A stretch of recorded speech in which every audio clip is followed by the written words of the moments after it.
हाय 471 छिपना। जैसे ही चीजें अधर में लटकने लगी, विक्रांत ने सभी को जंगल की ओर दौड़ा दिया। ऊंचे पेड़ों ने चीलों की दृष्टि को अवरुद्ध कर दिया। वे केवल हवा में चक्कर लगा सकती थीं और शोकपूर्ण चीखें निकाल सकती थीं। क्या सब ठीक है? विक्रांत ने उतरते ही पूछा। अच्छा अच्छा, हम ठीक हैं। डॉट डॉट डॉट उत्तरों की एक श्रृंखला के साथ विक्रांत भी काफी हद तक शांत हो गया। सभी लोग सतर्क रहें, अपने आसपास का ध्यान रखें। यद्यपि वे अस्थायी रूप से खतरे से बाहर थे, लेकिन इसका मतलब यह नहीं था कि कोई खतरा नहीं होगा। वे अब घने जंगल में थे, जहां किसी भी समय उनकी जान को खतरा हो सकता था। सभी लोग 10-10 के समूह बनाकर एक दूसरे का समर्थन करते हुए लगातार अपने आसपास के वातावरण पर नजर रख रहे थे। तभी हर जगह भयंकर जानवर दिखाई देने लगे। ये खूंखार जानवर उन्हें गौर से देख रहे थे। विक्रांत ने उत्सुक जानवरों पर सीधे हमला किया और उन्हें मार डाला। जल्द ही जो जानवर सामने आए उन्हें विक्रांत ने क्रमिक रूप से मार डाला। सब लोग मेरे पीछे आओ। उन्हें मारने के बाद विक्रांत को पता था कि वे वहां ज्यादा देर तक नहीं रह सकते। उनकी गन से और अधिक भयंकर जानवर जल्दी ही आकर्षित हो जाएंगे। भीड़ तेजी से विक्रांत के पीछे आगे बढ़ी। रास्ते में उन्हें कई खूंखार जानवरों का सामना करना पड़ा। समय समय पर कोई न कोई जानवर अचानक प्रकट होकर किसी को छीन लेता था। जल्द ही सभी लोग घबरा गए। घने जंगल के कारण उनकी दृष्टि धुंधली हो गई थी और उन्हें कोई अंदाजा नहीं था कि कोई जानवर कहाँ छिपा हो सकता है। और जैसे ही सभी की नसें अपनी सीमा तक पहुंच गईं, कुछ और भी घातक चीज प्रकट हुई। आगे बड़ी संख्या में स्काई ईटिंग रैट्स दिखाई दिए। ऐसा लग रहा था जैसे ये स्काई ईटिंग रैट्स उनका इंतजार कर रहे थे। जैसे ही दोनों पक्ष मिले, स्काई ईटिंग रैट्स तेजी से आगे बढ़े। दौड़ो! अधिक से अधिक स्काई ईटिंग रैट्स को प्रकट होते देख विक्रांत ने जल्दी से सभी को पीछे हटने का आदेश दिया। इन लोगों के लिए उनकी संख्या बहुत अधिक थी, जिसे संभालना कठिन था। उन्हें समय देने के लिए विक्रांत सक्रिय रूप से स्काई ईटिंग रैट्स की ओर बढ़ा। उसका शरीर तुरंत बिजली से ढक गया। जो स्काई ईटिंग रैट्स तुरंत ऊपर की ओर दौड़े, उनके पैर अकड़ गए और विद्युत धारा के संपर्क में आने पर उनकी जीवन शक्ति समाप्त हो गई। सौभाग्यवश विद्युत धारा उनके विरुद्ध अत्यंत प्रभावी थी। पीछे खड़े स्काई ईटिंग रैट्स को विक्रांत ने रोक दिया और एक पल के लिए भी जल्दबाजी में काम करने की हिम्मत नहीं हुई। लेकिन उन्होंने जल्दी से विक्रांत को दरकिनार कर दूसरों का पीछा करने का फैसला किया। ये देखकर विक्रांत केवल एक रास्ते पर स्काई ईटिंग रैट्स को रोक सकता था। वह केवल यह आशा कर सकता था कि ये लोग स्काई ईटिंग रैट्स को रोकने के लिए पर्याप्त बहादुर थे। तुरंत ही चीखें गूंजने लगीं। कई लोगों को स्काई ईटिंग रैट्स ने काट लिया। वहां लड़ाई की आवाजें भी आ रही थीं। स्काई ईटिंग रैट्स की चरमराहट, सभी प्रकार की ध्वनियां आपस में गुंथी हुई थीं। विक्रांत को पता था कि इन सभी लोगों को वापस नहीं लाया जा सकता। अब उसे जो करना था वह था उनमें से अधिकांश को वापस लाने का प्रयास करना। योजक चिन्ह, योजक चिन्ह, योजक चिन्ह। बेस पर मौजूद लोग अब चुपचाप चिंतित थे। वे अभी तक वापस क्यों नहीं आए? तार्किक रूप से उन्हें 10 मिनट पहले आ जाना चाहिए था। संजना ने चिंतित होकर कहा। चलो थोड़ी देर और इंतजार करते हैं। प्रीति देसाई ने भौहें चढ़ाईं। उसके दिल में थोड़ी अनिश्चितता महसूस हुई। अचानक उनकी दृष्टि में एक चील प्रकट हुई। प्रीति देसाई की पुतलियां थोड़ी सिकुड़ी हुईं। अरे नहीं, ये तो चील है। ये जरूर खतरे में होंगे। क्या? सभी ने जल्दी से आसमान की ओर देखा, जहां अधिक से अधिक चीलें दिखाई देने लगीं। ये चीलें बहुत बड़ी होती हैं। वयस्क चीलें 5 मीटर तक लंबी हो सकती हैं और यहाँ तक कि बच्चे भी 1 मीटर लंबे होते हैं। तो फिर हमें क्या करना चाहिए? क्यों न हम इन बाजों को गोली मार दें? संजना ने तुरंत सुझाव दिया। नहीं, इन चीलों की सामूहिक चेतना बहुत प्रबल होती है। अगर तुम इनमें से किसी एक को भी मार दोगी तो बाकी तुम्हारा लगातार पीछा करेंगे। लेकिन हम यहाँ बैठकर मरने का इंतजार भी नहीं कर सकते। प्रीति देसाई के चेहरे पर गहरी सोच झलक रही थी। वह विक्रांत को समझ गई थी। ऐसे समय में वह निश्चित रूप से जंगल में वापस लौटेगा। यद्यपि जंगल भी खतरों से भरा था, लेकिन चीलों की तुलना में जीवित बाहर आने का मौका अभी भी था। ये सोचते हुए उसने निर्णायक रूप से कहा, मैं बचाव के लिए गोंगशू क्लैन का नेतृत्व करूंगी। आप जंगल के इलाके को नहीं समझते हैं, इसलिए रुकें और बेस की रक्षा करें। ऐसा कहकर प्रीति देसाई अपने कबीले के लोगों का नेतृत्व करते हुए जंगल में भाग गई। वे वहां काफी समय से रह रहे थे और अक्सर जंगल में घुस जाते थे। उनके लिए जंगल में जाकर लोगों को बचाना सबसे बुद्धिमानी भरा कदम था। संजना भी इसे समझती थी और भले ही वह चिंतित थी, वह केवल इतना ही कर सकती थी। योजक चिन्ह, योजक चिन्ह, योजक चिन्ह। विक्रांत ने स्काई ईटिंग रैट्स के हमले को रोक दिया, जबकि दूसरी तरफ योद्धाओं ने भी स्काई ईटिंग रैट्स को सफलतापूर्वक रोक दिया। वे एक पंक्ति में खड़े हो गए और स्काई ईटिंग रैट्स के निकट आने वाले सभी को आधा काट दिया। हालांकि एक नया संकट उभर आया। अन्य खूंखार जानवर भी अवसर देखकर एक एक करके कोनों से निकल आए।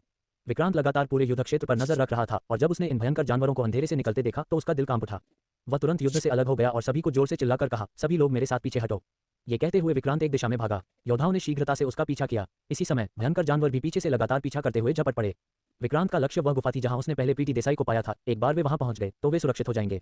लेकिन उनके पीछे के जानवर और करीब आते जा रहे थे। सब लोग आगे बढ़ते रहो, मैं तुम्हारे पीछे हटने का रास्ता कवर करूंगा। इतना कहकर विक्रांत रुक गया और उन लोगों को एक एक करके अपने पास से भागते हुए देखने लगा। जल्द ही सभी लोग उसके पास से भाग गए। विक्रांत ने अपने पास स्थित एक विशाल वृक्ष को सीधे काट डाला। उसकी शक्ति से कुछ ही झटकों में वह वृक्ष कट गया। उसने उसे जोर से धक्का दिया, जिससे पूरा पेड़ पीछे से पीछा कर रहे जानवरों की ओर गिर पड़ा। धमाका! विशाल वृक्ष जमीन पर गिरा, जिससे धरती कांप उठी। कई खूंखार जानवर पेड़ के नीचे कुचले गए और तुरंत मांस के गूदे में बदल गए। अन्य खूंखार जानवर चौंक गए, चीखने लगे और रास्ते से हटने के लिए छटपटाने लगे। उन्होंने सावधानी से अपने सामने के बड़े पेड़ को देखा और यह सुनिश्चित करने के बाद कि कोई खतरा नहीं है, उन्होंने फिर से पीछा किया। ये देखकर विक्रांत भी तेजी से भीड़ का पीछा करते हुए आगे बढ़ा। सौभाग्यवश गुफा यहाँ से अधिक दूर नहीं थी। विक्रांत अपने पास के विशाल पेड़ों को काटते हुए भागा। अंततः वह इन खूंखार जानवरों को रोकने में सफल हो गया। जब विक्रांत ने इन लोगों को पकड़ा तो वे पहले से ही गुफा के प्रवेश द्वार के ऊपर इंतजार कर रहे थे। विक्रांत तेजी से ढलान से नीचे उतरा और सबको रास्ता दिखाया। सभी ने विक्रांत पर पूरा भरोसा किया और जब वह नीचे की ओर दौड़ा तो सभी उसके पीछे चले गए। ढलान बहुत खड़ी थी और हर कोई सावधानी से एक दूसरे का हाथ पकड़कर धीरे धीरे नीचे उतर रहा था। जल्द ही विक्रांत को गुफा मिल गई और उसने सभी को उसमें रेंगने का निर्देश दिया। पीछे वाले जानवरों को पकड़ने से रोकने के लिए विक्रांत ने अपने पीछे वालों के लिए समय खरीदने हेतु पुनः पीछे मुड़ गया। अब यहाँ कोई छिपने की जगह नहीं थी और सभी खूंखार जानवर बाहर निकल आए। विक्रांत ने एक के बाद एक गोलाकार बिजली के बोल्ट फेंके, जिससे भयंकर जानवर दर्द से चीखने लगे। गुफा का प्रवेश द्वार बहुत छोटा था, जिससे एक समय में केवल 2 लोग ही गुजर सकते थे। उन्हें इन लोगों के लिए समय खरीदना था। ये सोचकर विक्रांत ने अब और पीछे नहीं हटना चाहा। उसने हजारों उन्नत हथियार निकाले और उन्हें नियंत्रित करके सभी भयंकर जानवरों पर हमला कर दिया। ये भयंकर जानवर इन हथियारों से बहुत सावधान थे। उन्होंने एक एक करके हमलों को चकमा दिया। ये वही था जो विक्रांत चाहता था, उसे केवल तब तक रुकना था जब तक सभी लोग गुफा में प्रवेश नहीं कर जाते। जल्द ही सभी लोग गुफा में प्रवेश कर गए और विक्रांत ने जल्दी से अपने हथियार रख दिए, मुड़ा ढलान से नीचे की ओर भागा और गुफा में घुस गया। भयंकर जानवर भी झपटते हुए उनके पीछे पीछे आ गए। हालांकि एक बार जब वे यहाँ पहुंच गए तो बचाव करना आसान हो गया और हमला करना मुश्किल। ये भयंकर जानवर विशाल थे और एक समय में केवल एक ही प्रवेश कर सकता था, और इस तरह विक्रांत अकेले गुफा के प्रवेश द्वार की रक्षा कर सकता था। अध्याय 472 बचाव। पहले तो ये खूंखार जानवर गुफा में घुसना चाहते थे, लेकिन जैसे ही सामने वाले भयंकर जानवर मर गए, गुफा का प्रवेश द्वार तुरंत बंद कर दिया गया। वे केवल बाहर ही रुक सकते थे और लगातार घूमते रह सकते थे। विक्रांत ने राहत की सांस ली जब उसने देखा कि कोई भी भयंकर जानवर अंदर नहीं आया है। सौभाग्यवश सब कुछ सुरक्षित रहा और बहुत कम लोगों की जान गई। अब चूंकि बाहर हर जगह भयंकर जानवर थे, वे कुछ समय के लिए बाहर नहीं जा सकते थे, इसलिए विक्रांत ने उन्हें वहीं आराम करने और स्वस्थ होने दिया। वे कल बाहर के खूंखार जानवरों के चले जाने के बाद चले जाएंगे। इस बीच प्रीति देसाई पहले ही अपने लोगों को जंगल में ले जा चुकी थी। 200 लोगों का समूह सावधानीपूर्वक जंगल से होकर चला। जल्द ही प्रीति देसाई को आगे कुछ पता चला। सभी लोग जल्दी से छिप गए। फिर प्रीति देसाई धीरे धीरे आगे बढ़ी और जल्द ही उसने पाया कि आगे की जमीन जली हुई स्काई ईटिंग रैट्स की लाशों से ढकी हुई थी। लाशों से भरी जमीन को देखकर उसे तुरंत पता चल गया कि विक्रांत पहले भी वहां गया था और स्काई ईटिंग रैट्स के हमले का सामना करने के बाद उसे जंगल में और भीतर जाने के लिए मजबूर होना पड़ा था। वे धीरे धीरे इन स्काई ईटिंग रैट्स की लाशों का पीछा करते रहे और जल्द ही आगे कई मानव अवशेष दिखाई दिए। वहां 100 से अधिक अवशेष थे, जिनमें से कई को भयंकर जानवरों ने पहचान से परे कुतर दिया था, और जमीन पर कई भयंकर जानवर भी थे जो शवों को खा रहे थे। प्रीति देसाई का दिल बैठ गया और उसने तुरंत कार्रवाई करते हुए इन दर्जन भर से अधिक खूंखार जानवरों को खत्म कर दिया। समूह चुपचाप उसके पीछे चल रहा था। रास्ते में हर जगह लाशें बिखरी हुई थीं। सौभाग्य से उनमें से अधिकांश स्काई ईटिंग रैट्स थे, जिससे संकेत मिलता है कि वे अपनी ताकत को संरक्षित करते हुए पीछे हट गए थे। लाशों का पीछा करो और तुम उन्हें अवश्य पाओगे, प्रीति देसाई ने अपने कुल के लोगों से फुसफुसाते हुए कहा। समूह ने कुछ नहीं कहा। यहाँ जीवित रहने का पहला सिद्धांत यह था कि जितना संभव हो सके शोर मचाने से बचें। वे चुपचाप प्रीति देसाई के पीछे चले गए। जल्द ही उन्होंने देखा कि एक विशाल वृक्ष आगे एक और गिरा हुआ है, जिसके नीचे दर्जनों खूंखार जानवरों की लाशें कुचली हुई हैं। वह निरीक्षण करने के लिए आगे बढ़ी। ये सभी भयंकर जानवर मर चुके थे, लेकिन उनके शरीर अभी भी कुछ गर्म थे। ऐसा लग रहा था कि मृत्यु का समय आधे घंटे से अधिक पहले का नहीं था। प्रीति देसाई सीधे पेड़ के पास से गुजरी, लेकिन जब उसने उसके पीछे का दृश्य देखा तो वह चौंक गई। इसके पीछे दर्जनों गिरे हुए विशाल वृक्ष थे और प्रत्येक वृक्ष के नीचे समान संख्या में भयंकर जानवरों की लाशें पड़ी थीं। इससे ये संकेत मिलता है कि उस समय वहां बहुत सारे भयंकर जानवर थे और ये भयंकर जानवर बच निकलने में असमर्थ थे, जिसके कारण हर बार इतनी भारी क्षति होती थी। ये सोचकर प्रीति देसाई घबरा गई। इतने सारे खूंखार जानवर उनका पीछा कर रहे थे, उसे आश्चर्य हो रहा था कि क्या वे बच निकल सकेंगी। प्रीति देसाई ने जल्दी से अपने पीछे खड़े लोगों को इशारा किया और सभी ने अपनी गति बढ़ा दी। वे एक के बाद एक विशाल वृक्षों के पास से गुजरे और हर बार जब वे किसी एक वृक्ष के पास से गुजरते तो उन्हें हल्का सा झटका लगता। विशेषकर जब उन्होंने विशालकाय पेड़ के टूटे हुए हिस्से को देखा तो वह किसी धारदार हथियार से बुरी तरह काटा और छेदा गया था। मुख्य बात यह थी कि प्रत्येक पेड़ को अधिकतम 3 बार काटा गया था। वे अच्छी तरह जानते थे कि ये पेड़ कितने कठोर थे। उसने कभी उम्मीद नहीं की थी कि विक्रांत की ताकत इतनी महान होगी। प्रीति देसाई अपने लोगों को आगे बढ़ाने के लिए नेतृत्व करना जारी रखी। शीघ्र ही भयंकर जानवर सामने आ गए जो पीछे छूट गए थे तथा कुछ असमंजस में अपनी जगह पर खड़े थे। प्रीति देसाई ने सभी को रुकने के लिए कहा। वे गिरे हुए विशाल पेड़ों के पीछे छिप गए और इन भयंकर जानवरों पर क्रॉसबो बोल्ट चलाए।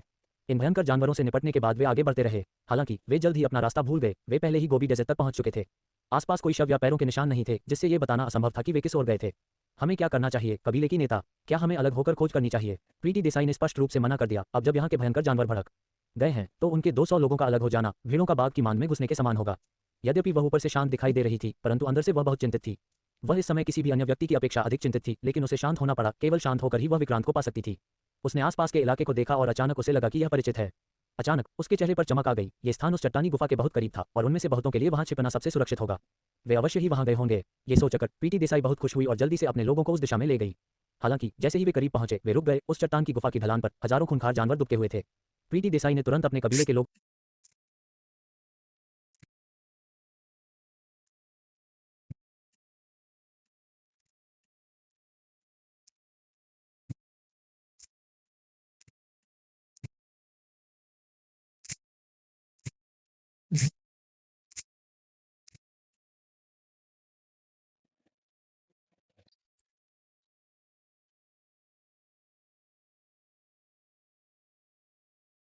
को छिपने का आदेश दिया। सौभाग्य से यहाँ छिपने के लिए कई चट्टानें थीं। ऐसा लग रहा था कि ये खूंखार जानवर वहां से जाना ही नहीं चाहते थे। प्रीति देसाई बहुत चिंतित थी। यदि ये भयंकर जानवर नहीं जाते तो उसके पास विक्रांत और अन्य लोगों को बचाने का कोई रास्ता नहीं होता। इस समय प्रीति देसाई को याद आया कि वे पहले एक गुप्त मार्ग से बाहर निकले थे और गुप्त मार्ग का स्थान इस प्रवेश द्वार से 1000 मीटर से अधिक दूर था, इसलिए वे गुप्त मार्ग से प्रवेश कर सकते थे और इन भयंकर जानवरों से बच सकते थे। ये सोचकर प्रीति देसाई सावधानी से अपने लोगों को गुप्त मार्ग की ओर ले गई। सौभाग्य से आज बारिश नहीं हो रही थी, इसलिए गुप्त मार्ग बारिश के पानी से भर नहीं गया। सभी लोग सावधानी से आगे बढ़े। उन्हें डर था कि कहीं उन्हें भयंकर जानवर न पकड़ लें। जल्द ही समूह गुप्त मार्ग के ऊपर पहुंच गया। उन्हें अंदर जाने के लिए बस ढलान से नीचे उतरना था। हालांकि यहाँ स्थिति बहुत खतरनाक थी, क्योंकि यहाँ कोई दृश्य आवरण नहीं था जिससे इन भयंकर जानवरों के लिए उन्हें देखना आसान था। वे केवल एक एक करके ही गुजर सके। सौभाग्यवश इन खूंखार जानवरों ने उन पर ध्यान नहीं दिया, जिससे वे धीरे धीरे निकल गए। लेकिन जैसे ही आधे लोग गुजरे, एक व्यक्ति ने ढीली चट्टानों पर पैर रखा और उसका पूरा शरीर तुरंत नीचे खिसक गया, जिससे काफी तेज आवाज हुई। ये भयंकर जानवर, जिनकी सुनने की शक्ति अत्यंत तीव्र थी, तुरंत चौंक उठे। वे उनकी ओर झपटे। ये दृश्य देखकर प्रीति देसाई का हृदय कांप उठा। वह अब और अधिक चिंता नहीं कर सकती थी और उसने जल्दी से शेष लोगों से कहा कि वे पहले गुप्त मार्ग के प्रवेश द्वार की ओर दौड़ें। फिर वह अकेली विपरीत दिशा में दौड़ी और उन खूंखार जानवरों को दूर भगाने का प्रयास करने लगी। उसने अपनी कमर तक हाथ बढ़ाया, दो उड़ते हुए खंजर निकाले और उन्हें लापरवाही से फेंक दिया। उड़ते हुए खंजरों ने आसानी से दो खूंखार जानवरों को छेद दिया, जिससे खून की दो धाराएं फूट पड़ीं। दोनों खूंखार जानवर गिर पड़े और फिर दो उड़ते हुए खंजर उनके शरीर से मुक्त हो गए और बूमरैंग की तरह उसके हाथों में लौट आए। खून देखकर ये खूंखार जानवर प्रीति देसाई की ओर दौड़े। उसका शरीर फुर्तीला था, जब भी कोई भयंकर जानवर हमला करता वह उसे चकमा दे देती। साथ ही वह लगातार उड़ते हुए खंजर भी छोड़ती रही, जिससे कई जानवरों की जान चली गई। वह उस क्षेत्र का चक्कर लगाती रही और साथ ही अपने कबीले के लोगों की गतिविधियों पर भी ध्यान देती रही। अपने कुल के लोगों को एक एक करके गुप्त मार्ग में प्रवेश करते देख उसका दिल भी थोड़ा शांत हो गया। तभी एक खूंखार जानवर ने उसका रास्ता रोक लिया और उस पर पंजा मार दिया। प्रीति देसाई खतरे के सामने शांत रही, उसका पूरा शरीर तेजी से पीछे झुक गया, जिससे वह घातक प्रहार से बाल बाल बच गई। उसी समय उसने एक उड़ता हुआ खंजर छोड़ा, जिससे उसके सामने खड़ा भयंकर जानवर नष्ट हो गया। काफी देर तक उलझने के बाद उसके सभी कबीले के लोग अंततः गुप्त गुफा में प्रवेश कर गए। प्रीति देसाई ने भी धीरे धीरे गुप्त गुफा तक पहुंचने का अवसर तलाश लिया, लेकिन उन खूंखार जानवरों को उसकी योजना का पता लग गया था। उनमें से कई गुप्त गुफा के प्रवेश द्वार को अवरुद्ध कर रहे थे। ये देखकर वह केवल दिशा बदल सकती थी और उस गुफा की ओर देख सकती थी जिसमें विक्रांत प्रवेश कर चुका था। अब वह केवल जुआ ही खेल सकती थी। अध्याय 473 प्रोजेक्शन मैन का दौरा। वह लगातार करीब आती जा रही थी और आसपास के जानवर भी बढ़ रहे थे। उसका ध्यान अत्यधिक एकाग्र था। उसे डर था कि थोड़ी सी चूक से ये जानवर उसे घायल कर देंगे। सौभाग्य से प्रीति देसाई की चपलता इन कम बुद्धिमान जानवरों से बेहतर थी। वह अनेक खतरों से गुजरते हुए अंततः गुफा के प्रवेश द्वार पर पहुंची। लेकिन जब वह अंदर घुसी तो उसकी पुतलियां थोड़ी सिकुड़ गईं। प्रवेश द्वार पहले से ही जानवरों की लाशों से अवरुद्ध था। हालांकि जैसे ही वह क्षण भर के लिए स्तब्ध हुई, उसके पीछे खड़े एक जानवर ने अवसर का लाभ उठाया और उसकी पीठ पर हमला कर दिया। प्रीति देसाई ने तुरंत खतरे को भांप लिया और सहज रूप से आगे की ओर कूद गई। लेकिन उसकी गति अभी भी एक कदम धीमी थी। पीछे से जानवर के पंजों ने उसे खरोंच दिया। उसकी पीठ पर 3 खूनी घाव थे और उसके कपड़े खून से भीगे हुए थे। प्रीति देसाई भारी रूप से आगे गिर गई। उसके पीछे खड़ा जानवर भी झपटा। प्रीति देसाई जमीन पर लुढ़क गई। एक घातक प्रहार से बचती हुई फिर उसने अपना उड़ता हुआ चाकू फेंका। जानवर की तुरंत ही मृत्यु हो गई। प्रीति देसाई ने लंबी सांस छोड़ी। जैसे ही वह पीछे हटने वाली थी, गुफा में हलचल मच गई।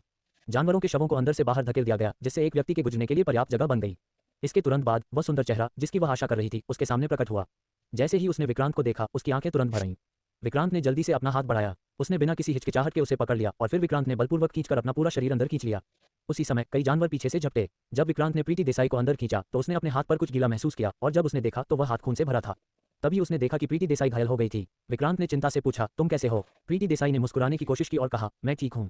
अरे वैसे मेरे सभी कबीले के लोग गुप्त रास्ते से अंदर आ गए हैं।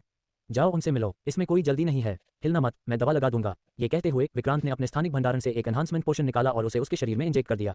कुछ ही देर में पीठ से बहता हुआ खून बहना बंद हो गया। हालांकि घाव काफी गहरा लग रहा था और संभवतः एक इंजेक्शन से यह पूरी तरह ठीक नहीं होगा। चूंकि अधिक एनहांसमेंट पोशन इंजेक्ट करना बेकार था, इसलिए विक्रांत ने ऐसा करना जारी नहीं रखा। उसने उसे धीरे धीरे स्वस्थ होने दिया। फिर विक्रांत ने अपने स्थानिक भंडारण से कपड़े का एक टुकड़ा निकाला और धीरे से उसे पहनने में मदद की। फिर उसने उसे सावधानीपूर्वक उठाया और अंदर की ओर चला गया। आखिरकार ये गुफा का प्रवेश द्वार था और कोई नहीं कह सकता था कि कब कोई जानवर अंदर घुस जाए। पूर्व गुप्त मार्ग पर पहुंचकर विक्रांत ने एक स्विच दबाया और सभी लोग अंदर प्रवेश कर गए। इस स्थान पर बिना किसी समस्या के हजारों लोग रह सकते हैं। सभी लोग अपने स्थान पर विश्राम करने लगे। विक्रांत प्रीति देसाई को दूसरे गुप्त कमरे में ले गया। यहाँ पहुंचने के बाद विक्रांत ने अपने स्थानिक भंडारण से एक बिस्तर निकाला और उसे ठीक से आराम करने के लिए उस पर लिटा दिया। इस जगह को देखकर प्रीति देसाई ने एक व्यंग्यात्मक मुस्कान दी। लगता है हमारा यहाँ आना तय है। पिछली बार मैं घायल था और यहीं आराम कर रहा था और इस बार भी यही हाल है। विक्रांत ने उसके माथे पर हाथ फेरा। तुम्हें बुखार तो नहीं है? फिर तुम बकवास क्यों कर रही हो? तुम आराम करो, मैं तुम्हारे कुल के लोगों से मिलने जाऊंगा। प्रीति देसाई ने आज्ञाकारी ढंग से सिर हिलाया, फिर आराम करने के लिए अपनी आंखें बंद कर लीं। चोट सचमुच थोड़ी गंभीर थी। इससे विक्रांत का दिल दुख गया। वह जल्दी से गुप्त कमरे से बाहर निकला और फिर उस गुफा के प्रवेश द्वार से अंदर गया जिसे उसने पहले खोदा था। मार्गदर्शन के बिना भूल भुलैया जैसी भूमिगत गुफा प्रणाली में नेविगेट करना बहुत कठिन होगा। फिर विक्रांत अपनी याददाश्त के अनुसार चला और जल्दी से प्रीति देसाई के कबीले के लोगों को ढूंढ लिया। विक्रांत, कबीले का नेता अभी तक नहीं आया है। कबीले के लोगों के एक समूह ने देखकर चिंतित होकर कहा, मुझे पता है, उसे बचा लिया गया है। मेरे पीछे आओ, ये सचमुच अद्भुत है। कबीले के लोग तुरंत उत्साहित हो गए। जल्द ही विक्रांत उन्हें वापस गुप्त कमरे में ले गया। प्रीति देसाई के कबीले के लोग प्रीति देसाई को घायल देखकर बहुत दुखी थे। ठीक है, उसके आराम में खलल मत डालो। एक बार उन्हें देखने देने के बाद विक्रांत ने उन्हें बाहर निकाल दिया ताकि प्रीति देसाई के आराम में खलल न पड़े। प्रीति देसाई को वास्तव में ध्यान देने की आवश्यकता थी। उसका चेहरा पीला पड़ गया था, जो स्पष्ट रूप से खून की कमी के कारण था। विक्रांत ने अपने स्थानिक भंडार से कुछ कीवी और रक्त टॉनिक लिए और उसे दे दिए, जिसके बाद वह सो गई। वह अगली सुबह तक सोती रही। जब वह होश में आई तो उसकी चोटें लगभग ठीक हो चुकी थीं। केवल कुछ निशान ही बचे थे। प्रीति देसाई उठने के बाद विक्रांत को देखकर मुस्कुराई, फिर अपनी बाहें उसके गले में लपेट लीं। फिर वह धीरे से झुकी और हल्के से उसके होठों को चूम लिया। विक्रांत ने भी अपनी बाहें उसकी कमर के चारों ओर लपेटी और उसे अपनी ओर खींच लिया। प्रीति देसाई धीरे से चिल्लाई और शर्माते हुए कहा, तुम शरारती हो। विक्रांत को यह भी पता था कि अब अन्य चीजों के लिए समय नहीं है और इसके अलावा उसकी चोटें पूरी तरह से ठीक नहीं हुई थीं। विक्रांत ने बस उसके गाल पर चुंबन किया और फिर उसका हाथ छोड़ दिया। आज मैं ये देखने जा रहा हूँ कि क्या वे जानवर चले गए हैं। मुझे बेस को सूचित करने का कोई तरीका ढूंढना होगा। हम कल रात वापस नहीं लौटे। वे जरूर बहुत परेशान होंगे। आप पहले जाकर यह क्यों नहीं बता देते कि हम सुरक्षित हैं? जहां तक मुख्य समूह को आगे बढ़ाने की बात है, हम उसका हल निकाल लेंगे। ठीक है, ये कहकर विक्रांत उठकर बाहर चला गया। वह भूमिगत गुप्त मार्ग से बाहर गया और चारों ओर देखा। बाहर के जानवर पहले ही जा चुके थे, जिससे उसने राहत की सांस ली। जैसे ही वह वापस जाकर दूसरों को ये खबर बताने वाला था, उसने मलबे के एक टुकड़े के पीछे एक जानवर को छिपा हुआ देखा। और अन्य बड़ी चट्टानों के पीछे कई अन्य जानवर भी छिपे हुए थे। ये दृश्य देखकर विक्रांत की सांस रुक गई। ऐसा प्रतीत होता है कि इन जानवरों में एक निश्चित स्तर की बुद्धिमत्ता थी, जो अपने आप को छिपाना तथा शिकार के आने का इंतजार करना जानते थे। ये देखकर विक्रांत केवल रिपोर्ट करने के लिए पहले बेस पर लौट सकता था ताकि वे चिंता न करें।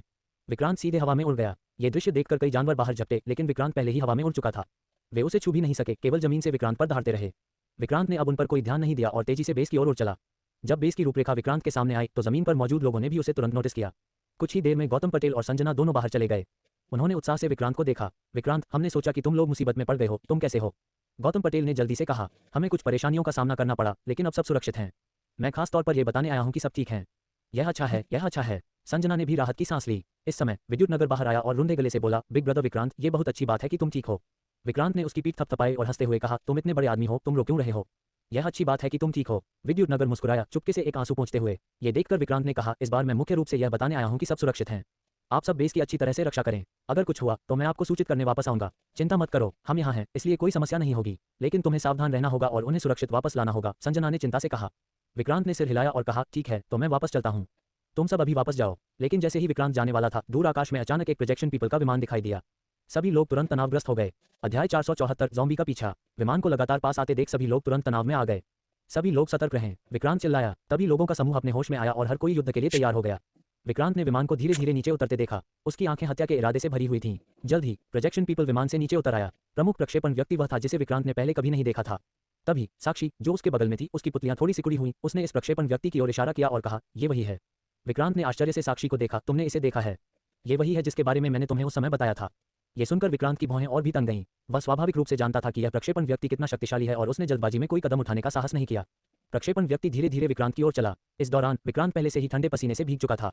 जल्द ही प्रक्षेपण व्यक्ति विक्रांत के सामने खड़ा था। उसके चेहरे पर एक बहुत ही मानवीय मुस्कान प्रकट हुई। नमस्ते विक्रांत, प्रक्षेपण व्यक्ति ने बहुत विनम्रता से कहा। सीधे मुद्दे पर आ जाओ। विक्रांत को नहीं लगा कि उसकी विनम्रता मित्रता का संकेत थी। हाँ, यहाँ आने का मेरा मकसद बहुत आसान है। मैं तुम्हारे बारे में बहुत अच्छा सोचता हूँ। तुम मेरे सामने आत्मसमर्पण कर सकते हो और बाकी इंसानों को खत्म कर सकते हो। इनाम के तौर पर मैं तुम्हें अनंत जीवन दूंगा। विक्रांत थोड़ा स्तब्ध रह गया। उसे उम्मीद नहीं थी कि वह यहाँ युद्ध विराम का प्रस्ताव देने आएगा। लेकिन विक्रांत ने एक सिद्धांत समझा, जो लोग हमारी तरह के नहीं हैं, उनके दिल निश्चित रूप से अलग होंगे। उसके शब्दों से स्पष्ट संकेत मिलता है कि वह वर्तमान में उससे सावधान था और उसे किसी अन्य तरीके से समाप्त करना चाहता था। इसके अलावा वह इन रोबोटों के साथ मिलकर अपनी ही प्रजाति का वध नहीं कर सकता था। विक्रांत ने कहा, अगर मैं ना कह दूं तो क्या होगा?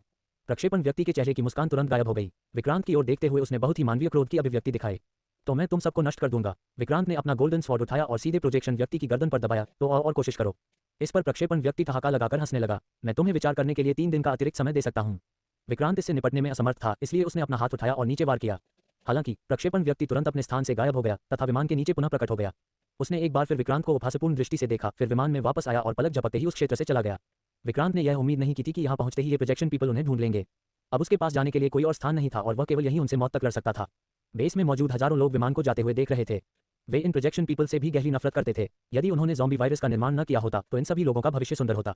वे अपने परिवारों के साथ होते, खुशी और संतुष्टि से जीवन व्यतीत कर रहे होते।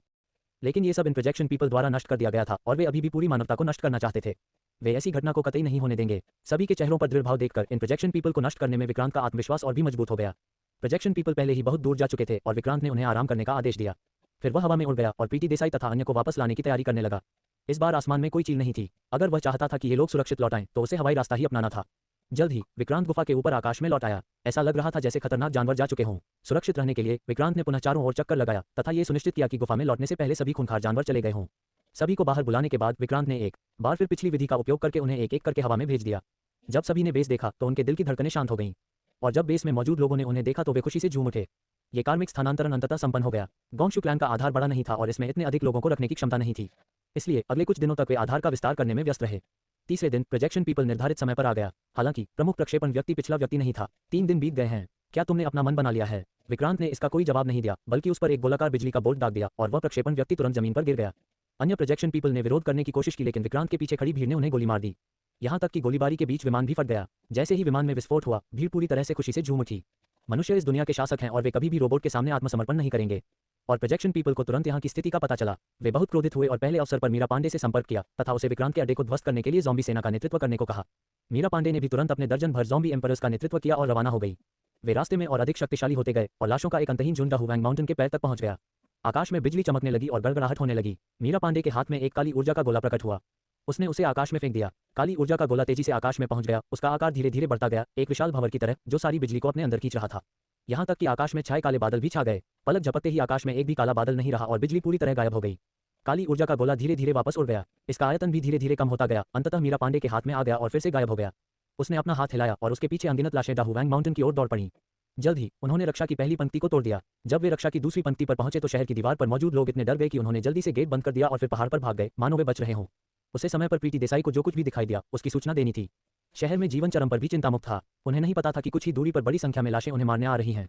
वह आदमी शहर में भागा और जोर से चिल्लाया, ये बुरा है, लाश ऊपर आ रही हैं, सभी भागो। जिन लोगों ने यह आवाज़ सुनी वे पहले तो अकड़ गए, फिर उनकी गति तेज हो गई। पूरा शहर तुरंत अराजकता में डूब गया। चिल्लाने के बाद भी वह आदमी नहीं रुका बल्कि आगे बढ़ता रहा। जल्द ही वह चट्टान के किनारे पर पहुंच गया। उसने एक छिपे हुए कोने से रस्सी पकड़ी और तेजी से घाटी के नीचे उतर गया। फिर एक हाथी पर सवार होकर वह गोंगशू क्लैन के बेस की ओर दौड़ा। सौभाग्य से रास्ते में उन्हें स्काई ईटिंग रैट्स का सामना नहीं करना पड़ा और वे बहुत आसानी से बेस पर पहुंच गए। वह बिना रुके दौड़कर सीधे प्रीति देसाई के पास पहुंचा। जब वह प्रीति देसाई से मिला तब तक केवल 10 मिनट ही बीते थे। उसने आराम करने की जहमत नहीं उठाई और जो कुछ उसने देखा था उसे तुरंत बता दिया। जब सभी ने यह समाचार सुना तो उनके चेहरे के भाव बदल गए। पहाड़ की चोटी पर मौजूद लोगों के पास बच निकलने का कोई रास्ता नहीं था। प्रीति देसाई की आंखों से तुरंत आंसू बहने लगे। उनमें से कई ऐसे लोग थे जो अपने गोंगशू क्लैन के साथ दिन रात रहते थे। सब लोग दुश्मन से मुकाबला करने के लिए तैयार हो जाओ, ये कहकर वह बाहर निकल गई। अध्याय 475 सहयोग। सेना तैयार खड़ी थी, आने वाले लाशों का सामना करने के लिए तैयार। लेकिन उन्होंने कई घंटों तक इंतजार किया लेकिन कोई भी ज़ोंबी सामने नहीं आया।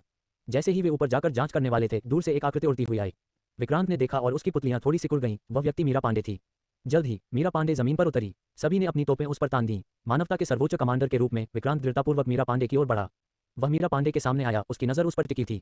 तुम मुझे ऐसे भाव से क्यों देख रहे हो? मीरा पांडे मीठी मुस्कान के साथ बोली। क्या तुमने वहां सभी को मार डाला? विक्रांत ने प्रत्येक शब्द का उच्चारण करते हुए पूछा। उन्हें? बेशक, मैंने उन्हें मार डाला, मीरा पांडे ने सहजता से कहा। विक्रांत की पलकें झपक गईं। उसे पहले वाली गर्मजोशी से भरी बुजुर्ग महिला याद आ गई। वह कितनी दयालु थी। ये सोचते ही विक्रांत की में हत्या की नियत उभर आई। मुझे इस तरह की दुश्मनी से मत देखो, मैं इस समय तुमसे लड़ने के लिए यहाँ नहीं हूँ। मीरा पांडे अचानक गंभीर हो गई। विक्रांत ने अपना गोल्डन स्वॉर्ड उठाया, उस पर इशारा किया और चिल्लाया, तो फिर तुम यहाँ किस लिए हो? क्या आप मेरे साथ सहयोग करने में रुचि रखते हैं? तुम्हारा क्या मतलब है? ये सुनकर विक्रांत को कुछ आश्चर्य हुआ। मीरा पांडे मुस्कुराई और बोली, मुझे पता है कि आप प्रोजेक्शन पीपल को खत्म करना चाहते हैं और मैं भी। चूंकि हमारा दुश्मन एक ही है तो क्यों ना हम अस्थायी रूप से सहयोग करें। तुम्हें क्या लगता है कि मैं तुम पर विश्वास कर लूंगा? विक्रांत कभी भी शैतान के साथ कोई सौदा नहीं करेगा। उन्होंने अभी अभी इतने सारे लोगों को मार डाला था और अब वे सहयोग करना चाहते थे। ये तो हद ही हो गई। भले ही वह मर जाए लेकिन वह इन लाशों को आसानी से नहीं छोड़ेगा। इतना विरोध मत करो, आखिरकार हम एक ही तरह के हैं, फर्क सिर्फ इतना है कि हम बीमार हैं और तुम सामान्य हो। एक ही तरह के? तो फिर तुम अपनी ही तरह के लोगों को क्यों मारते हो? विक्रांत ने आरोप लगाने वाले लहजे में पूछा। उसके आश्चर्य का ठिकाना न रहा जब मीरा पांडे ने अचानक एक हल्की हंसी निकाली। विक्रांत और भी अधिक क्रोधित हो गया। जैसे ही वह आगे बढ़ने वाला था मीरा पांडे की हंसी रुक गई। उसने मजाकिया लहजे में कहा, मैं तो मजाक कर रही थी, ऊपर सब ठीक है। विक्रांत स्तब्ध रह गया, कुछ अविश्वास में। अगर आपको मेरी बात पर विश्वास नहीं है तो आप खुद जाकर देख सकते हैं। वे सब ठीक हैं, आप सच बोल रही हो। बिल्कुल, मैं ईमानदारी से आपके साथ गठबंधन करना चाहती हूँ। मैं इतना मूर्ख नहीं होंगी कि अपने ही सहयोगियों को मार डालूं। विक्रांत एक क्षण के लिए चुप हो गया, ये सोचते हुए कि उसकी बातें सच थी या झूठ। ठीक है, तो मैं एक बार तुम्हारी बात पर यकीन कर लूंगा। मैं ऊपर जाकर देखूंगा, अगर तुम सच कह रही हो तो मैं तुम्हारे साथ गठबंधन के लिए राजी हो जाऊंगा। मीरा पांडे ने गर्व से सिर हिलाया लेकिन कुछ नहीं बोला। फिर विक्रांत भीड़ में वापस आया और प्रीति देसाई और अन्य लोगों को स्थिति समझाई। जब उन्होंने सुना कि मीरा पांडे वास्तव में गठबंधन बनाने के लिए आई है तो वे सभी आश्चर्यचकित हो गए। अपनी बात खत्म करते ही विक्रांत तुरंत चट्टान की चोटी की ओर उड़ गया। उसे खुद ये देखना था कि मीरा पांडे ने जो कहा था वह सच था या नहीं। जल्द ही वह चट्टान की चोटी पर पहुंच गया। वहां कोई ज़ॉम्बी नहीं था। यहाँ के लोग अभी भी अपनी जिंदगी जी रहे थे। कुछ लोग स्टॉल लगा रहे थे तो कुछ लोग खरीदारी कर रहे थे। उन्हें तो ये भी पता नहीं था कि आसपास ज़ॉम्बी भी मौजूद हैं। फिर विक्रांत दूर तक उड़ गया। उसने देखा कि पहाड़ी पर अनगिनत लाशें घनी खड़ी थीं। ये लाशें रक्षा की दूसरी पंक्ति को नहीं तोड़ पाई थीं। ये देखकर विक्रांत ने राहत की सांस ली। उसे भी मीरा पांडे की ईमानदारी पर भरोसा हो गया। तुरंत ही विक्रांत घाटी के निचले भाग में लौट आया। कैसा रहा? मैंने तुमसे झूठ तो नहीं बोली? मीरा पांडे ने अपनी ठुड्डी उठाई, एक छोटी बच्ची की तरह गर्व से। यदि किसी को यह नहीं पता कि वह ज़ॉम्बीज़ की नेता है तो वे सचमुच सोचेंगे कि वह एक युवा लड़की है। विक्रांत ने कहा, बोलो, आप किस तरह सहयोग करना चाहते हैं? आप एक बुद्धिमान व्यक्ति हैं। मैंने मानव बलों में कई लोगों को देखा है लेकिन आप ही हैं जिनसे मैं सबसे अधिक संतुष्ट हूँ। असल बात पर आओ। मीरा पांडे विक्रांत के प्रभावशाली तरीके से चौंक कर थोड़ा रुकी लेकिन उसने इसे प्रदर्शित नहीं किया। वह रुकी, फिर बोली, मुझे पता है कि प्रोजेक्शन पीपल कहाँ हैं लेकिन उनकी खुफिया प्रणाली बहुत उन्नत है। हम चुपचाप उनके मुख्यालय में प्रवेश नहीं कर सकते। हमें एक चाल चलनी होगी। हम इसे कैसे वंचित करेंगे? विक्रांत ने उत्सुकता से पूछा। यह आसान है, हम युद्ध का नाटक करेंगे और हम तुम्हें खत्म कर देंगे। जब ऐसा होगा तो वे स्वाभाविक रूप से प्रकट हो जाएंगे। विक्रांत की आंखें थोड़ी सिकुड़ गईं। ये सहयोग उनके लिए बहुत खतरनाक लग रहा था। यदि यह मीरा पांडे की योजना होती तो वे अचानक पकड़े जाते और उन पर आंतरिक हमला किया जाता। लेकिन यही एकमात्र रास्ता प्रतीत होता था। वह प्रोजेक्शन पीपल के अड्डे का स्थान नहीं जानता था और यह संभावना और भी कम थी कि वह उन्हें वहां बुला सके। लेकिन मीरा पांडे को पता था और उसकी योजना वास्तव में प्रोजेक्शन पीपल को लुभाने का एक तरीका था। हालांकि अगर वह सहमत हो जाता तो वह सभी के जीवन के साथ जुआ खेल रहा होता और इस बात पर दांव लगा रहा होता कि मीरा पांडे की बातें सच हैं या नहीं। वह वास्तव में जुआ खेलने का जोखिम नहीं उठा सकता था। ये सोचकर वह केवल इतना ही कह सका, नहीं, मैं इससे सहमत नहीं हो सकता। मीरा पांडे विक्रांत की चिंताएं समझती हुई प्रतीत हुई। उसने धीरे से कहा, जाहिर है हम बस नाटक कर रहे हैं। मैं अपने लोगों को तुम्हारे अड्डे में घुसने नहीं दूंगी। तुम्हें बस अपने लोगों को मेरे साथ सहयोग करने और लाश होने का नाटक करने की जरूरत है। विक्रांत ने सोचा, अगर दूसरा पक्ष उसके अड्डे में न घुसे तो कोई बात नहीं। ठीक है, उस स्थिति में हम आपके साथ सहयोग करेंगे। मीरा पांडे ने अपना हाथ बढ़ाया और कहा, तो फिर मैं हमारे सुखद सहयोग की कामना करती हूँ। सुखद सहयोग। विक्रांत ने भी उससे हाथ मिलाया। उसका हाथ बहुत ठंडा था, किसी लाश की तरह, लेकिन ये बहुत नर्म भी था, इतना नर्म कि ऐसा लगता था जैसे इसमें कोई हड्डी ही नहीं है। विक्रांत ने उसका हाथ छोड़ दिया और आगे कहा, तो फिर हम कब कार्रवाई करेंगे? जल्दी मत करो, तुम्हें बस इंतजार करना होगा। ऐसा कहकर मीरा पांडे ने अपने पंख फैलाए और उन्हें फड़फड़ाते हुए आकाश में उड़ गई। मीरा पांडे के बाद बचा। विक्रांत ने जल्दी ही प्रीति देसाई पा लिया। हालांकि अब उन्होंने गठबंधन बना लिया था, लेकिन ये रिश्ता मजबूत नहीं था और चट्टान पर मौजूद लोग किसी भी समय खतरे में पड़ सकते थे, इसलिए उन्हें नीचे उतरने का रास्ता ढूंढना पड़ा ताकि वे सुरक्षित महसूस कर सकें। कई लोगों ने मिलकर विचार विमर्श किया और जल्द ही उन्हें एक विचार सूझा। वे चट्टान की चोटी पर रस्सी की सीढ़ी लगाते और लोगों को एक एक करके नीचे उतारते। वहां केवल कुछ हजार लोग थे, इसलिए उन्हें स्थानांतरित करना आसान होगा। किसी भी दुर्घटना को रोकने के लिए उन्होंने तुरंत कार्रवाई की। विक्रांत के नेतृत्व में कई लोग चट्टान की चोटी पर लौट आए और कुछ लोग वहां के लोगों को स्थिति समझाने गए ताकि उनका स्थानांतरण सुगम हो सके। जब तक रस्सी की सीढ़ी सुरक्षित हो गई, तब तक वहां मौजूद सभी लोग आश्वस्त हो चुके थे और वे सभी चट्टान के नीचे रहने के लिए गोंगशू प्लान का अनुसरण करने को तैयार थे। अगली समस्या परिवहन की थी। इस प्रक्रिया में काफी समय लगेगा, संभवतः 1 या 2 दिन लगेंगे। आखिरकार ये सभी लोग सामान्य थे और चट्टान इतनी ऊंची थी कि एक समय में केवल एक ही व्यक्ति को नीचे उतारा जा सकता था। बाकी काम गोंगशू क्लैन के लोगों पर छोड़ दिया गया। जहां तक विक्रांत का सवाल है, उसे अब किसी भी समय मीरा पांडे के साथ सहयोग करने के लिए तैयार रहना होगा। जब विक्रांत सोच ही रहा था, रितिका और लीना उसके सामने प्रकट हुए। अध्याय 476 मानवीय भावनाएं। मैं आज आपको ये बताने आया हूँ कि मुझे यहाँ बहुत अच्छा लग रहा है और मैं लीना को कुछ समय के लिए जंगल में रहने के लिए ले जाना चाहता हूँ। विक्रांत स्तब्ध रह गया। उसे उम्मीद नहीं थी कि लीना चली जाएगी। हालांकि जब उसे एहसास हुआ कि वह केवल इसी जंगल में रहेगी तो उसे राहत मिली। हालांकि वह लीना के जाने के लिए बहुत अनिच्छुक था, लेकिन उसके पास मना करने का कोई कारण नहीं था। ये सोचकर विक्रांत के पास कहने के अलावा कोई चारा नहीं था। ठीक है, तो फिर तुम दोनों सावधान रहना। ये जंगल खतरों से भरा है, इसलिए अगर कोई खतरा आए तो जल्दी से वापस आ जाना। हम चिंता मत करो, यहाँ की स्थिति मुझे कोई खतरा नहीं दे सकती। ऐसा कहकर उसने लीना को खींच लिया और चली गई। अपनी आकृतियों को दृष्टि से ओझल होते देख विक्रांत को क्षति की लहर महसूस हुई। अपने विचारों को एकत्रित करते हुए विक्रांत सेफ हाउस पर लौट आया। कुछ समय से उसकी नसें तनावग्रस्त थीं और वह थोड़ा थका हुआ महसूस कर रहा था। सेफ हाउस के अंदर सभी औरतें सोफे पर बैठी थीं। विक्रांत को लौटते देख वे सब उत्सुकता से उसके चारों ओर इकट्ठा हो गईं। मालिक, मैं आपके नहाने का पानी भरकर लाता हूँ। वह उठ खड़ा हुआ और तेजी से ऊपर दूसरी मंजिल पर चला गया। बाकी लोगों ने विक्रांत को सोफे पर खींच लिया। विक्रांत लेट गया, अपना सिर मोनिका शर्मा के लंबे सुंदर पैरों पर टिका दिया। सिमरन विक्रांत के सामने घुटनों के बल बैठ गई और धीरे से उसके कंधों की मालिश करने लगी। उसके ऊपर आराम की लहर छा गई और विक्रांत ने धीरे से अपनी आंखें बंद कर लीं, दुर्लभ शांति का आनंद लेते हुए। जल्द ही उसके पैरों को उठा लिया गया, उसके जूते धीरे से उतार दिए गए और फिर उन्हें नर्म चिकने पैरों पर रख दिया गया। परी सिंह ने धीरे से उसके एक पैर को पकड़ा और हल्के से तलवे की मालिश की। अन्य लोगों ने फल उठाया और उसे विक्रांत के मुंह में रख दिया। कुछ ने तो उसके थूके हुए बीज को भी पकड़ने की कोशिश की। उसकी सावधानीपूर्वक देखभाल की गई। जल्द ही आधा घंटा बीत गया और विक्रांत को एक छोटी सी झपकी आ गई। रिया वर्मा नीचे आया और उसे जगाया। विक्रांत रिया वर्मा के पीछे ऊपर चला गया। वह हमेशा उसे नहाने में मदद करता था, यह उसकी आदत बन गई थी। विक्रांत बाथटब में घुसा और उसने रिया वर्मा को अंदर आते देखा। उसने उसे अपनी बाहों में खींच लिया। मैं उसकी हरकत से चौंक गया, लेकिन उसने तुरंत प्रतिक्रिया व्यक्त की और मुस्कुराते हुए अपने कपड़े उतार दिए। वे दोनों टब में भीग गए। कुछ देर तक मस्ती में छप छप करने के बाद रिया वर्मा खड़ी हुई, एक तौलिया लिया, खुद को सुखाया और फिर विक्रांत को सूखने में मदद की। दोनों बिस्तर पर लौट आए और विक्रांत जल्दी ही सो गया। जब वह फिर से उठा तो रात हो चुकी थी। रिया वर्मा उसकी छाती पर लिपटी हुई सो रही थी। वह धीरे से बिस्तर से हट गया और सावधानी से बिस्तर से बाहर निकल आया। स्नान वस्त्र पहनकर वह बैठक कक्ष में गया। बाकी सब लोग सो गए थे। इस समय उसने देखा कि मीनाक्षी लिविंग रूम में बैठी है। विक्रांत वहां चला आया। तुम अभी तक सोए क्यों नहीं? मुझे नींद नहीं आ रही है, मीनाक्षी ने सहजता से कहा। क्या गलत? मीनाक्षी ने फिर विक्रांत की ओर देखा और कहा, लीना और मैं दिल से जुड़े हुए हैं, उसकी भावनाएं मेरे काम में बाधा डाल रही हैं। विक्रांत आश्चर्यचकित हुआ और पूछा, क्या तुम्हें पता है कि लीना क्या सोच रही है? हाँ, विक्रांत ने और भी उत्सुकता से पूछा, तो फिर लीना क्या सोच रही है? मीनाक्षी ने विक्रांत की ओर देखा और फुसफुसाया, मैं। विक्रांत का दिल थोड़ा धड़क उठा, कम से कम लीना उसके बारे में सोच रही थी। हाँ, पर यह एहसास बहुत अजीब है। मुझे समझ नहीं आ रहा, पर मुझे थोड़ा दुख हो रहा है। जरूर लीना को दुख हो रहा होगा। किस बात का दुख? विक्रांत और भी उलझन में पड़ गया। मीनाक्षी ने सिर हिलाया, मुझे भी नहीं पता। मुझे पहले कभी ऐसा एहसास नहीं हुआ। शायद वो सचमुच तुम्हें देखना चाहती हो। विक्रांत हक्का बक्का रह गया। वह उससे मिलना चाहती थी, तो फिर क्यों चली गई? समझ न आने पर उसने कल उससे पूछने का फैसला किया। विक्रांत उठ खड़ा हुआ। उसे विकी और कालकोठरी में मौजूद अन्य लोगों की याद आ गई। ये सभी लोग बहुत ही महत्वपूर्ण थे और वह उन्हें जाने नहीं देना चाहता था। इसलिए वह उठकर जेल की ओर चल पड़ा। जब विक्रांत और अन्य लोगों ने उसे आते देखा तो वे सभी भयभीत होकर कोने में दुबक गए। विक्रांत ने उपहास किया, फिर सीओ रिजी, सीओ टाओ और सीओ एस को बाहर निकाला। वह उन तीनों को अलग अलग कमरों में ले गया और उनकी पहली मुलाकात ली। इसके बाद भी विक्रांत को कुछ असंतोष महसूस हुआ। उन्होंने सोचा कि जेल में अभी भी कुछ सीओ रिजीज हैं और ये सभी ऐसे पैदल चलने के स्थान हैं जिन्हें नजरअंदाज नहीं किया जा सकता। इसलिए 3 सीओ रिजीज को वापस जेल भेजने के बाद उसने शेष सीओ रिजीज को बाहर निकाल लिया। एक रात के जुनून के बाद उन्होंने 13,000 अंक हासिल किए। सारी हलचल के बाद वह फिर से पसीने से लथपथ हो गया। जल्दी से नहा धोकर वह आराम करने के लिए अपने कमरे में लौट आया।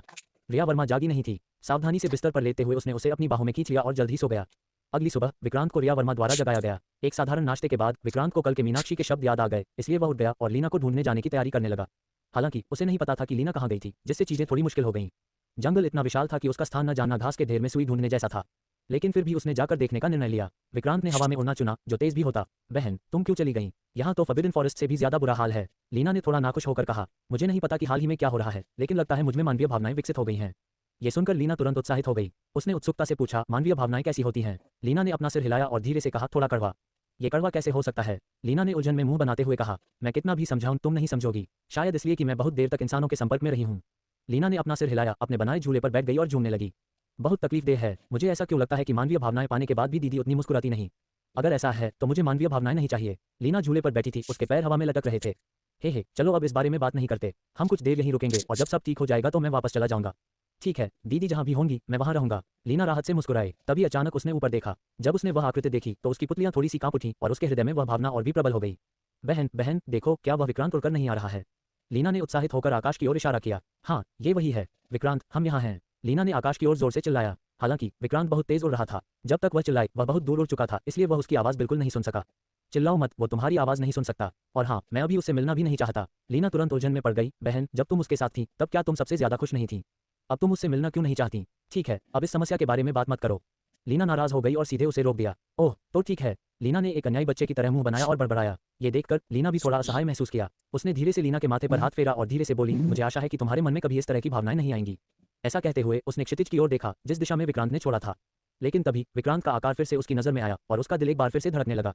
अध्याय 477 रितिका को पकड़ें। आखिरकार मैंने तुम्हें ढूंढ ही लिया। तुम यहाँ क्यों छिपी थी? विक्रांत ने मुस्कुराते हुए कहा। रितिका चौंकी, फिर पूछा, तुम यहाँ क्यों हो? विक्रांत सीधे तौर पर कुछ नहीं कह सकता था, इसलिए उसके दिमाग में एक विचार कौंधा और उसने कहा, जरूर मुझे तुम्हारी याद आ रही थी। क्या तुमने नहीं कहा था कि तुम्हारे पास कुछ है और तुम चाहती हो कि मैं तुम्हें ढूंढने आऊं? जब रितिका ने यह सुना तो उसका दिल कांप उठा। उसे अचानक अंदर से खुशी का एहसास हुआ। हालांकि उसे समझ नहीं आया कि वह ऐसा क्यों महसूस कर रही थी, लेकिन उसे यह सुनना अच्छा लग रहा था। इसके तुरंत बाद उसने अवचेतन रूप से कहा, तुम झूठ बोल रहे हो। उसे इस तरह देखकर विक्रांत दंग रह गया। उसने पहली बार उसे ऐसा रूप दिखाते देखा था। उसका हृदय और भी अधिक प्रसन्न हो गया। वह हमेशा से जानता था कि वह दिल से रितिका को पसंद करता है। अब उसके इस तरह के व्यवहार को देखकर और साथ ही मीनाक्षी ने कल रात जो कहा था उसे देखकर उसने निष्कर्ष निकाला कि रितिका भी उसे पसंद करती है। ये सोचते हुए विक्रांत एक कदम आगे बढ़ा, रितिका से 10 सेंटीमीटर से भी कम दूरी पर। रितिका पीछे नहीं हटी। उसने उत्साहित भाव से विक्रांत की ओर देखा। विक्रांत ने मानो अपनी बाहों उसकी पतली कमर के चारों ओर लपेट ली। रितिका का नाजुक शरीर कांप उठा और उसका चेहरा तुरंत लाल हो गया। उसे याद आया कि लीना पास ही थी और उसने अवचेतन रूप से दूर हटने की कोशिश की। हालांकि विक्रांत ने अपनी पकड़ मजबूत कर ली और उसे मुक्त नहीं होने दिया। तुम क्या कर रहे हो? रितिका ने कहा। उसकी आवाज धीमी और शर्मीली थी। विक्रांत ने कुछ नहीं कहा बल्कि उसे और भी करीब खींच लिया। लीना, जो पास में ही थी, हंसी और एक तरफ चली गई। तभी रितिका ने संघर्ष करना बंद कर दिया। इसी तरह दोनों 10 मिनट से अधिक समय तक गले मिलते रहे। तभी विक्रांत ने कहा, मेरे साथ वापस आओ। नहीं, रितिका ने अवचेतन रूप से कहा। उसके चेहरे पर गर्व का भाव था, मानो उसने ये सब किसी से सीखा हो। विक्रांत चौंका और उसने अपनी उंगली से उसकी नाक को धीरे से सहलाया। नहीं, क्या नहीं, मेरे साथ वापस आओ। ये कहते हुए विक्रांत ने रितिका का हाथ पकड़ा और बेस की ओर चल दिया। ठीक है। रितिका थोड़ा सा अन्याय महसूस करते हुए केवल उसके पीछे पीछे चली। उसे अचानक इतना आज्ञाकारी देखकर विक्रांत अपनी हंसी रोक नहीं सका। ये पहली बार था जब उसने उसे इस तरह देखा था। कुछ दूरी पर लीना भी उनके पीछे आ गई। वह उन दोनों के पीछे पीछे चली, पास नहीं गई, बस एक प्यारी सी मुस्कान के साथ उन्हें देखती रही। विक्रांत ने हवा में उड़ने का विकल्प नहीं चुना, बल्कि बस उसका हाथ पकड़कर जंगल में धीरे धीरे चलने लगा। आश्चर्य की बात यह है कि रितिका के पीछे होने के बावजूद जंगल से एक भी जानवर बाहर नहीं निकला।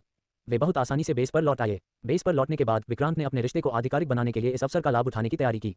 रितिका, मैं तुम्हें एक खेल खेलने ले चलूंगा। ठीक है। ये कहते हुए उसने रितिका को सेफ हाउस की ओर खींच लिया। मैं भी जाना चाहता हूँ, मैं भी जाना चाहता हूँ। लीना उत्साह से उनके पीछे भागी। ये देखकर विक्रांत ने जल्दी से कहा, लीना, ये खेल सिर्फ 2 लोग ही खेल सकते हैं। वहां जाकर अकेले खेलो। लीना केवल अपने हाथों को अपने कूल्हों पर रख सकती थी और मुंह बनाकर वहां से जा सकती थी। तुमने उसे क्यों जाने दिया? रितिका ने थोड़ा हैरान होकर पूछा। उसे हमारे साथ रखना उचित नहीं है। इसमें क्या अनुचित है? यह उचित नहीं है। जैसे ही दोनों ने बात की वे सेफ हाउस पर वापस आ गए। अन्य महिलाओं का अभिवादन करने के बाद विक्रांत सीधे रितिका को ऊपर ले गया। तुम मुझे अपने कमरे में क्यों लाए? रितिका ने थोड़ा शर्मिंदा होकर पूछा। ये खेल सिर्फ मेरे कमरे में ही खेला जा सकता है। चलो। ये कहते हुए विक्रांत ने उसकी सहमति का इंतजार नहीं किया और उसे सीधे कमरे में खींच लिया। रितिका दरवाजे के पास अजीब तरह से खड़ी थी, उसके हाथ उसकी छाती पर थे। घबराओ मत, हम। रितिका ने धीरे से जवाब दिया। विक्रांत ने उसे खींचकर बिस्तर पर बैठाया, उसका हाथ पकड़ा और पूछा, क्या तुम मुझे पसंद करती हो? रितिका ने सिर हिलाया, उसका छोटा सा चेहरा थोड़ा लाल हो गया। विक्रांत के होंठ थोड़े मुड़े और उसने आगे कहा, मुझे भी तुम पसंद हो। चूंकि हम एक दूसरे को पसंद करते हैं इसलिए हम साथ रह सकते हैं। साथ रहना का क्या मतलब है? क्या हम हमेशा से साथ नहीं रहे हैं? विक्रांत ने सिर हिलाया और हंसते हुए कहा, ऐसा नहीं है।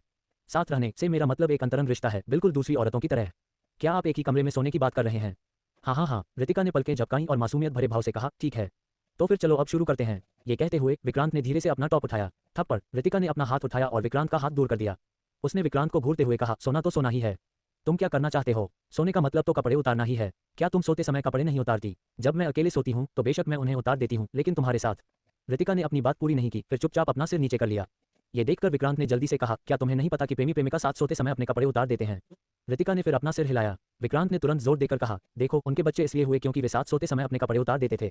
रितिका के चेहरे पर लालसा की झलक देखकर विक्रांत ने जल्दी से कहा, क्या तुम अपना बच्चा चाहोगी? हम। रितिका ने फिर सिर हिलाया। ठीक है, चूंकि मामला ऐसा है तो मेरी बात सुनो। तो फिर ठीक है। फिर विक्रांत धीरे से उसके पास पहुंचा और उसने वास्तव में अब विरोध नहीं किया। बस यूं ही विक्रांत ने अपने कपड़े उतार दिए।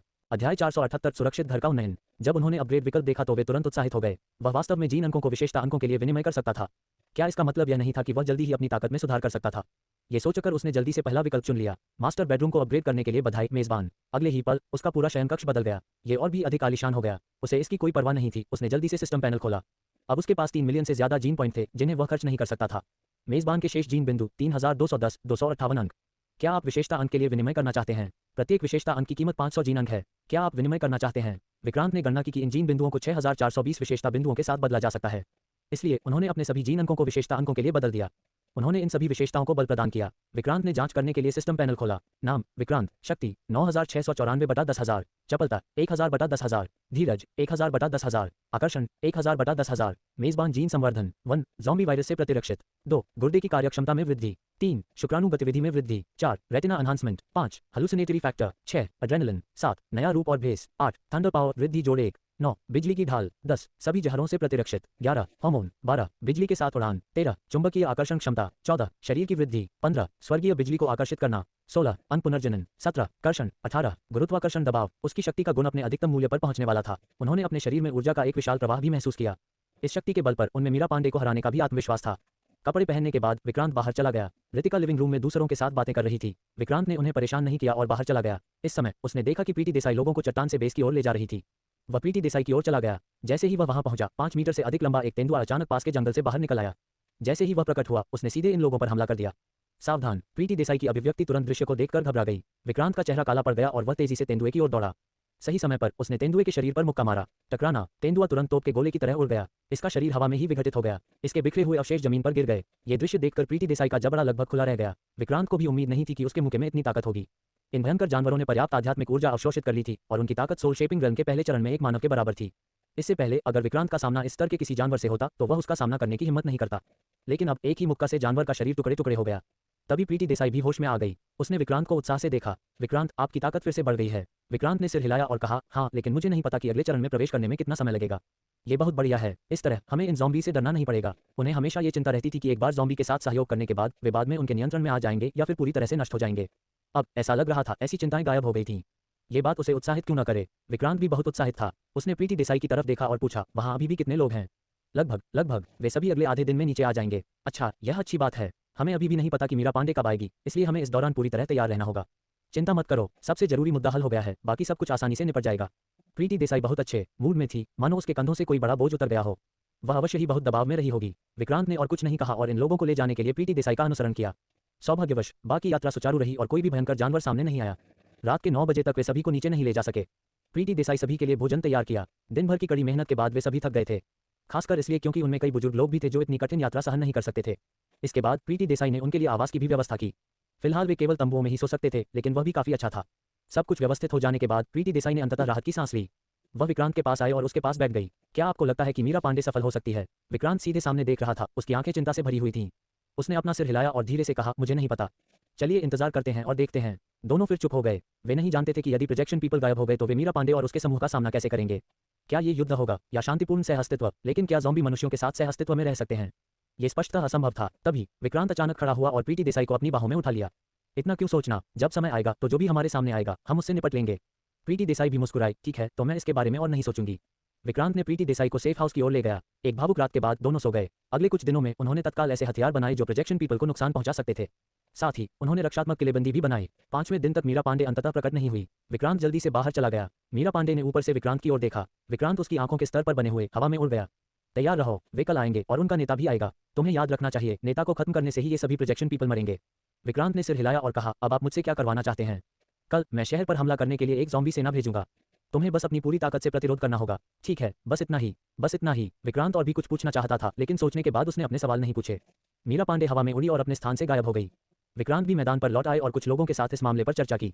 उनके चेहरे भी गंभीर थे। कई लोगों को प्रोजेक्शन पीपल का सामना करना पड़ा था। वे ये भी जानते थे कि यह सर्वनाश इन प्रोजेक्शन पीपल के कारण हुआ था। वे इन प्रोजेक्शन पीपल से दिल से नफरत करते थे। जबकि अन्य लोग रणनीति पर चर्चा कर रहे थे, विक्रांत सुनने के लिए अनिच्छुक अपने दासों के साथ खेलने के लिए कालकोठरी में चला गया।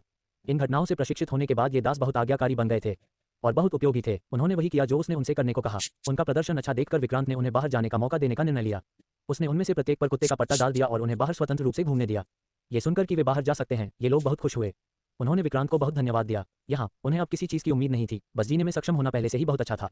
अध्याय 479 सुरक्षित घर। उन्हें रिहा करने के 1 घंटे बाद विक्रांत ने उन्हें वापस उनकी कोठरियों में बंद कर दिया। उसे उन्हें यह बताना था कि केवल उसकी आज्ञा मानकर ही वे बाहर निकल सकते हैं। विक्रांत इन आक्रमणकारी शत्रुओं के प्रति कोई नरमी नहीं दिखाएगा। उस रात विक्रांत और रिया वर्मा फिर से चादर में लुढ़क गए और उसके बाद ही वह थका हुआ सो गया। अगली सुबह विक्रांत जल्दी उठ गया। आज वह दिन था जिस पर उसने मीरा पांडे के साथ सहमति व्यक्त की थी। वह जल्दी से उठा, जल्दी से कुछ खाया और बाहर चला गया। इस समय तक संजना और गौतम पटेल ने पहले ही सब कुछ व्यवस्थित कर लिया था। वे बस लाश के हमले का इंतजार कर रहे थे। लगभग 1 घंटे के इंतजार के बाद ज़ोंबी सेना अंततः आ पहुंची। लाशों का एक अंतहीन झुंड सुनामी की तरह बहाया। विक्रांत ने सभी को गोली चलाने का आदेश दिया। तुरंत ही विभिन्न प्रकार की बंदूकों और तोपों की आवाजें गूंजने लगीं। एक के बाद एक लाशों के बड़े बड़े समूह गिरते गए। ये तो बस सबसे आम ज़ॉम्बी थे। एक तोप के गोले से सैकड़ों लाशें मर जाएंगी। दृश्य अद्भुत था। विक्रांत ने देखा कि उनके बीच बहुत अधिक उच्च स्तरीय ज़ॉम्बी नहीं थे। इन ज़ॉम्बीज को नियंत्रित करने के लिए केवल कुछ ही लोग जिम्मेदार थे। ये देखकर विक्रांत को राहत महसूस हुई। ऐसा लग रहा था कि मीरा पांडे कोई चाल नहीं चला रही थी। ये लड़ाई बहुत सरल थी, उन्हें इसे प्रबंधित करने की भी आवश्यकता नहीं थी। लड़ाई दोपहर तक जारी रही जब आसमान में बड़ी संख्या में विमान दिखाई दिए। वे इतने अधिक थे कि ऐसा लग रहा था कि वे पूरे आकाश को ढक लेंगे। बेस पर मौजूद सैनिक ये दृश्य देखकर घबरा गए। उन्होंने ऐसा दृश्य पहले कभी नहीं देखा था और वे इतने भयभीत थे कि कुछ लोग तो अपनी बंदूकें भी नहीं चला पा रहे थे। ये विक्रांत ही था जो तुरंत स्थिति को संभालने के लिए बाहर आया। विक्रांत को देखते ही इन लोगों में आत्मविश्वास भर गया और वे बेतहाशा गोलीबारी करने लगे। वे अभी एक शो कर रहे थे और तभी दूर से बड़ी संख्या में कॉप्स किंग लेवल ज़ॉम्बीज बाहर आ गए। यह एक महत्वपूर्ण क्षण था। इन प्रोजेक्शन पीपल को समझाने के लिए शो को काफी यथार्थवादी होना था। इसलिए विक्रांत ने भी युद्ध के मैदान में प्रवेश किया। हालांकि वह स्वाभाविक रूप से इन लाशों को मारने के लिए पूरी ताकत नहीं लगाएगा। उन्होंने अपनी शक्ति का केवल 10वां हिस्सा ही प्रयोग किया। वह इन लाशों को इस प्रकार पीछे हटाता था कि वे थकी हुई प्रतीत होती थीं। आकाश में मीरा पांडे धीरे धीरे ऊपर उड़ गई। वह एक विमान के पास पहुंची। विमान का हैच धीरे धीरे खुला और प्रक्षेपण व्यक्ति ने मीरा पांडे को देखा। उन्हें हटाने में इतना समय क्यों लगा? वे बहुत जिद्दी हैं और हमें भारी नुकसान हुआ है, लेकिन हमें आज उन्हें हराने में सक्षम होना चाहिए। तुमने मुझे सचमुच निराश किया। ठीक है, उस स्थिति में मैं तुम्हारी मदद करूंगा। अगले ही पल बड़ी संख्या में विमान जमीन पर उतरने लगे और एक के बाद एक प्रोजेक्शन पीपल उनमें से निकले। ये प्रोजेक्शन पीपल, जिनमें से प्रत्येक हथियारों से लैस था, एक साथ इकट्ठा हुए, एक कड़ी रक्षात्मक मुद्रा बनाई और फिर समान रूप से बेस की ओर बढ़े। तभी प्रोजेक्शन पीपल ने उन पर भयंकर हमला बोल दिया। तुरंत सभी ने सुरक्षा घेरा बना लिया। सौभाग्य से कुमार शेन सेक्ट के बेस की सुरक्षा मजबूत थी। विक्रांत ने आसमान की ओर देखते हुए थोड़ा सा भौहें चढ़ाईं। मीरा पांडे ने अभी तक कोई कदम नहीं उठाया था। वह क्या योजना बना रही थी? इन प्रोजेक्शन पीपल ने अंधाधुंध हमला किया और सामने वाले ज़ॉम्बी सबसे पहले पीड़ित हुए। कुछ उच्च स्तरीय लाशें ये देखकर सीधे भाग गईं, लेकिन निचले स्तर के ज़ॉम्बीज बुद्धि की कमी के कारण केवल आदेशों का पालन करना जानते थे। वे तोप का चारा बन गए। आसमान में मीरा पांडे ने थोड़ा भौहें चढ़ाईं। उसने उम्मीद नहीं की थी कि ये प्रोजेक्शन पीपल उसके मातहतों को भी छोड़ देंगे। इससे प्रोजेक्शन पीपल को नष्ट करने का उसका संकल्प और भी दृढ़ हो गया। लेकिन वह अभी तक कोई कदम नहीं उठा सकती थी। जब तक उसे पूर्ण विश्वास नहीं हो जाता, वह कोई कदम नहीं उठाएगी, क्योंकि उसके पास केवल एक ही मौका था और यदि वह एक बार असफल हो जाती तो उसे दूसरा मौका नहीं मिलता। प्रोजेक्ट लीडर ने सबसे पहले मीरा पांडे की ओर देखा और मजाकिया लहजे में कहा, चूंकि आपके अधीनस्थ इतने बेकार हैं, इसलिए उन्हें रखने की कोई आवश्यकता नहीं है। मीरा पांडे ने थोड़ा झुककर कहा, हाँ, ये बस कुछ निकम्मे लोग हैं। लीडर, इनसे निपटने में मेरी मदद करने के लिए शुक्रिया। हे, मुझे आपकी बात सुनकर खुशी हुई, लेकिन क्या आपको कोई दुख नहीं हो रहा है? प्रभु के महान कार्य के लिए ये छोटी सी क्षति कुछ भी नहीं है। तुमने बहुत अच्छा किया। इस युग के मनुष्यों को खत्म करने के बाद मैं तुम्हें अनंत जीवन प्रदान करूंगा। प्रोजेक्ट लीडर ने एक दुष्ट आकर्षक मुस्कान के साथ कहा। धन्यवाद प्रभु। मीरा पांडे थोड़ा झुकी और जैसे ही उसने अपना सिर नीचे किया, उसकी आंखों में हत्या की मंशा झलक उठी। उसे अवशोषित करने के बाद भी सहन करने की जरूरत थी। उसे अभिनय से पहले सफलता दर को अधिकतम करना था। नीचे लड़ाई जारी रही और इस प्रक्रिया के दौरान प्रोजेक्शन पीपल सेना ने पहले ही ऊपरी हाथ हासिल कर लिया था। इस समय बेस में मौजूद हर व्यक्ति केवल बाधाओं के पीछे छिप सकता था, अपना सिर दिखाने की हिम्मत नहीं कर सकता था। जो ज़ॉम्बी भाग सकते थे वे भाग गए और जो नहीं भाग सके वे छेदों से भरे हुए थे। जमीन ज़ॉम्बी की लाशों से ढकी हुई थी, जिससे पूरी धरती काली हो गई थी। हवा सड़ांध भरी गंध से भरी हुई थी। विक्रांत, मीरा पांडे अभी तक कोई कदम क्यों नहीं उठा रही है? क्या वह अब सहयोग करने की योजना नहीं बना रही है? प्रीति देसाई ने चिंतित होकर पूछा। विक्रांत ने भी कड़ी भौहें चढ़ाईं। इस समय वह नहीं जानता था कि मीरा पांडे क्या सोच रही थी। वह प्रोजेक्ट लीडर के प्रकट होते ही उस पर हमला करने के लिए सहमत हो गई थी, लेकिन उसने अब तक कोई कदम नहीं उठाया था। उसने मीरा पांडे की ओर देखा, उसे प्रोजेक्ट लीडर ले जा रहे विमान के पास रुकी हुई देखा। इस समय उसने देखा कि वह थोड़ा झुकी हुई है और उसकी आंखों में हत्या का इरादा है। वह तुरंत समझ गया कि मीरा पांडे अभिनय नहीं कर रही थी, बल्कि सही समय का इंतजार कर रही थी। ये सोचकर उसे तुरंत ही अधिक सहजता महसूस हुई। उसे मीरा पांडे के साथ सहयोग करने और उसके लिए कार्य करने का अवसर बनाने का तरीका खोजना था। लेकिन अब बड़ी संख्या में प्रोजेक्शन पीपल उन पर हमला कर रहे थे, जिससे आगे बढ़ना मुश्किल हो गया था। अब केवल वही बाहर जा सकता था। कुछ विचार करने के बाद विक्रांत सीधे हवा में उड़ गया, सेफ हाउस पर वापस लौटा और सेफ हाउस को प्रोजेक्शन पीपल सेना की ओर बढ़ने के लिए नियंत्रित किया। उसका safe house in projection people को पूरी तरह से नियंत्रित कर सकता था। जब तक वे एक निश्चित सीमा के भीतर रहते, वे तुरंत प्रतिरोध करने की अपनी क्षमता खो देते। विक्रांत के सेफ हाउस को अपनी ओर आते देख इन प्रोजेक्शन पीपल ने तुरंत अपनी बंदूकें घुमा ली और सेफ हाउस पर हमला बोल दिया। लेकिन सभी हमले समुद्र में डूबते पत्थर की तरह थे, जो जरा सी भी लहर पैदा करने में असमर्थ थे। ये दृश्य आकाश में मीरा पांडे और प्रोजेक्ट लीडर द्वारा भी देखा गया। क्या हो रहा है? वह चीज क्या है? प्रोजेक्ट लीडर की आवाज में घबराहट झलक रही थी। वे इस दुनिया में अज्ञात वर्षों से अस्तित्व में थे और जिस प्रौद्योगिकी पर उनका नियंत्रण था, वह समस्त मानवीय ज्ञान का सम्मिश्रण थी। इसे बिल्कुल अत्याधुनिक तकनीक कहा जा सकता है, लेकिन उनके सामने जो घर आया, उसने उनकी श्रेष्ठता की भावना को चकनाचूर कर दिया। इससे उनका हृदय बेचैन होने लगा। उन्होंने प्रत्येक काल में मनुष्यों पर बारीकी से नजर रखी थी और उन्होंने ऐसी तकनीक कभी नहीं देखी थी, लेकिन उन्होंने अपनी निगरानी में ऐसी तकनीक कैसे विकसित की? प्रोजेक्ट लीडर का मन असमंजस से भरा हुआ था। मीरा पांडे ने तुरंत कहा, आपके अधीनस्थ को नहीं मालूम। तुम्हें मेरे लिए इसे नष्ट करना होगा। अध्याय 480 शक्ति दिखाना। हालांकि अगले ही सेकंड में प्रोजेक्ट लीडर की पुतलियां अचानक से उड़ गईं। जैसे ही सेफ हाउस ने प्रोजेक्शन पीपल की सेना में प्रवेश किया, बिना किसी चेतावनी के बड़ी संख्या में प्रोजेक्शन पीपल जमीन पर गिर पड़े। ये प्रोजेक्शन पीपल तुरंत ही अस्त व्यस्त हो गए। वे तितर बितर होकर पीछे हटने लगे। बेस में मौजूद लोगों ने मौके का फायदा उठाया और उग्र हमला बोल दिया। एक क्षण में ही स्थिति पूरी तरह उलट गई। प्रोजेक्ट लीडर का मस्तिष्क बहुत तेज गति से काम कर रहा था, लेकिन उसकी स्मृति में इस बात का कोई रिकॉर्ड नहीं था। ये कैसे संभव है? इस समय वह सचमुच घबरा गया। उन्होंने एक अभूतपूर्व संकट महसूस किया। नहीं, प्रौद्योगिकी का ये स्तर मेरी समझ से परे है, मुझे इसे नष्ट करना होगा। इसके साथ ही उन्होंने विमान में बैठे प्रोजेक्शन पीपल पर चिल्लाते हुए कहा, तुरंत मिसाइलें दागो, पूरे ब्लू स्टार पर अंधाधुंध हमला करो। मीरा पांडे की अभिव्यक्ति कठोर हो गई। उसने देखा कि प्रोजेक्ट लीडर का पूरा ध्यान अब अन्य मामलों पर था। अब उसके लिए कुछ करने का सबसे अच्छा समय था। ये सोचकर उसने प्रोजेक्ट लीडर को पकड़ लिया और नीचे खींच लिया। प्रोजेक्ट लीडर अविश्वसनीय लग रहा था। मीरा पांडे ने दुष्टतापूर्ण मुस्कान दी, नरक में जाओ। फिर उसने अपनी पकड़ ढीली कर दी और प्रोजेक्ट लीडर सीधा नीचे गिर गया। नहीं, प्रोजेक्ट लीडर चिल्लाया, सीधे नीचे गिर गया। फिर मीरा पांडे ने उसे सिग्नल भेजने और मिसाइलें लॉन्च करने से रोकने के लिए विमान को तुरंत नष्ट कर दिया। इन प्रोजेक्शन पीपल की संख्या अनंत थी। जब तक प्रोजेक्ट लीडर मर नहीं जाता, सभी प्रोजेक्शन पीपल पंगु हो जाते। यही कारण था कि उसे अवसर का इंतजार करना पड़ा। प्रोजेक्ट लीडर को जमीन पर गिरते देख उसने भी राहत की सांस ली। उसने शीघ्र ही आकाश में शेष बचे विमानों को परास्त कर दिया। फिर वह मुड़ी और जमीन पर उड़ गई और जमीन पर मौजूद लोगों को सहारा देने लगी। इस समय प्रोजेक्ट लीडर, जो जमीन पर गिर गया था, अत्यंत दयनीय स्थिति में था। उसका शरीर धीरे धीरे ऊपर तैरने लगा, बिखरे हुए निशानों से ढका हुआ। वह बस मीरा पांडे को देखता रहा। उसकी आंखों का शीशा पहले ही टूट चुका था, केवल 2 लाल बत्तियां चमक रही थीं। तुमने मुझे धोखा देने की हिम्मत की। उसकी आवाज में बिजली सी कड़क थी, शायद इसलिए कि वह गिर गया था और उसके शरीर के अंग क्षतिग्रस्त हो गए थे। तुमने मेरा इस्तेमाल किया और फिर मुझे नष्ट करने की कोशिश की। क्या तुम्हें लगता है कि मैं तुम्हारे इरादों को नहीं जानता था? प्रोजेक्ट लीडर थोड़ा स्तब्ध रह गया, फिर वह हंसा। हाँ, मुझे उम्मीद नहीं थी कि तुम्हें पता चल जाएगा, लेकिन क्या तुम्हें लगता है कि तुम मुझे सिर्फ अपने आप से नष्ट कर सकते हो? सच कहूं तो मैंने पहले ही अपने मुख्य शरीर की प्रतिकृति बना ली है। मैं अजय हूं और अंततः तुम्हें अपने आज के कार्यों की भारी कीमत चुकानी पड़ेगी। इसके साथ ही उसका शरीर अचानक फट गया। उसका शरीर भयंकर आग में जल उठा। ऊपर पूरा आकाश थोड़ा सा सिकुड़ गया। ओह नहीं! वह तेजी से नीचे उतरी और भीषण आग के सामने पहुंचकर आग बुझाने का प्रयास करने लगी। लेकिन जब उसने आग बुझाई तब तक बहुत देर हो चुकी थी। प्रोजेक्ट लीडर ने पीछे कुछ भी नहीं छोड़ा था और अन्य सभी प्रोजेक्शन पीपल भी एक क्षण में आत्मविनाश करने लगे। 2 बार विक्रांत जल्दी से सेफ हाउस से बाहर आ गया। वह मीरा पांडे के सामने आया और जल्दी से पूछा, हालात कैसे हैं? मीरा पांडे का चेहरा गंभीर था। उसने अपना सिर हिलाया और आह भरी, ये सब मेरी लापरवाही का दोष है। मुझे उम्मीद नहीं थी कि वह पहले से ही अपनी नकल कर लेगा। मुझे डर है कि इस बार हमारा काम खत्म हो गया। विक्रांत को भी अपने दिल में कुछ दबा हुआ महसूस हुआ। उसे उम्मीद नहीं थी कि इतना कुछ करने के बाद भी उसका अंत असफलता में होगा। हालांकि वह हार नहीं मानना चाहता था, इसलिए उसने पूछा, क्या आप जानते हैं कि उनका अड्डा कहाँ है? मीरा पांडे ने सिर हिलाया और कहा, हाँ, लेकिन ये खतरों से भरा है, हम बिल्कुल भी अंदर नहीं जा सकते। विक्रांत ने अपने सेफ हाउस को देखा। ये safe house in projection people की धारणा को अवरुद्ध कर सकता था, इसलिए उसने सोचा कि वह निश्चित रूप से इसे ले सकता है और आक्रमण कर सकता है। बस मुझे उनके अड्डे का स्थान बता दो। विक्रांत की इतनी दृढ़ निगाह देखकर मीरा पांडे थोड़ा चौंक गई। यदि आप सचमुच जाना चाहते हैं तो मैं आपको ले जा सकती हूँ, लेकिन आपको मुझे ये बताना होगा कि आप वहाँ कैसे जाने की योजना बना रहे हैं। विक्रांत ने कंधे उचकाए और कहा, मुझे नहीं पता, चलो बस आगे बढ़ते हैं। क्या? मीरा पांडे को ये कुछ मनोरंजक लगा। केवल उन दोनों का ही घर में घुसने के बारे में सोचना, शायद वे स्वयं को बहुत अधिक आंक रहे थे।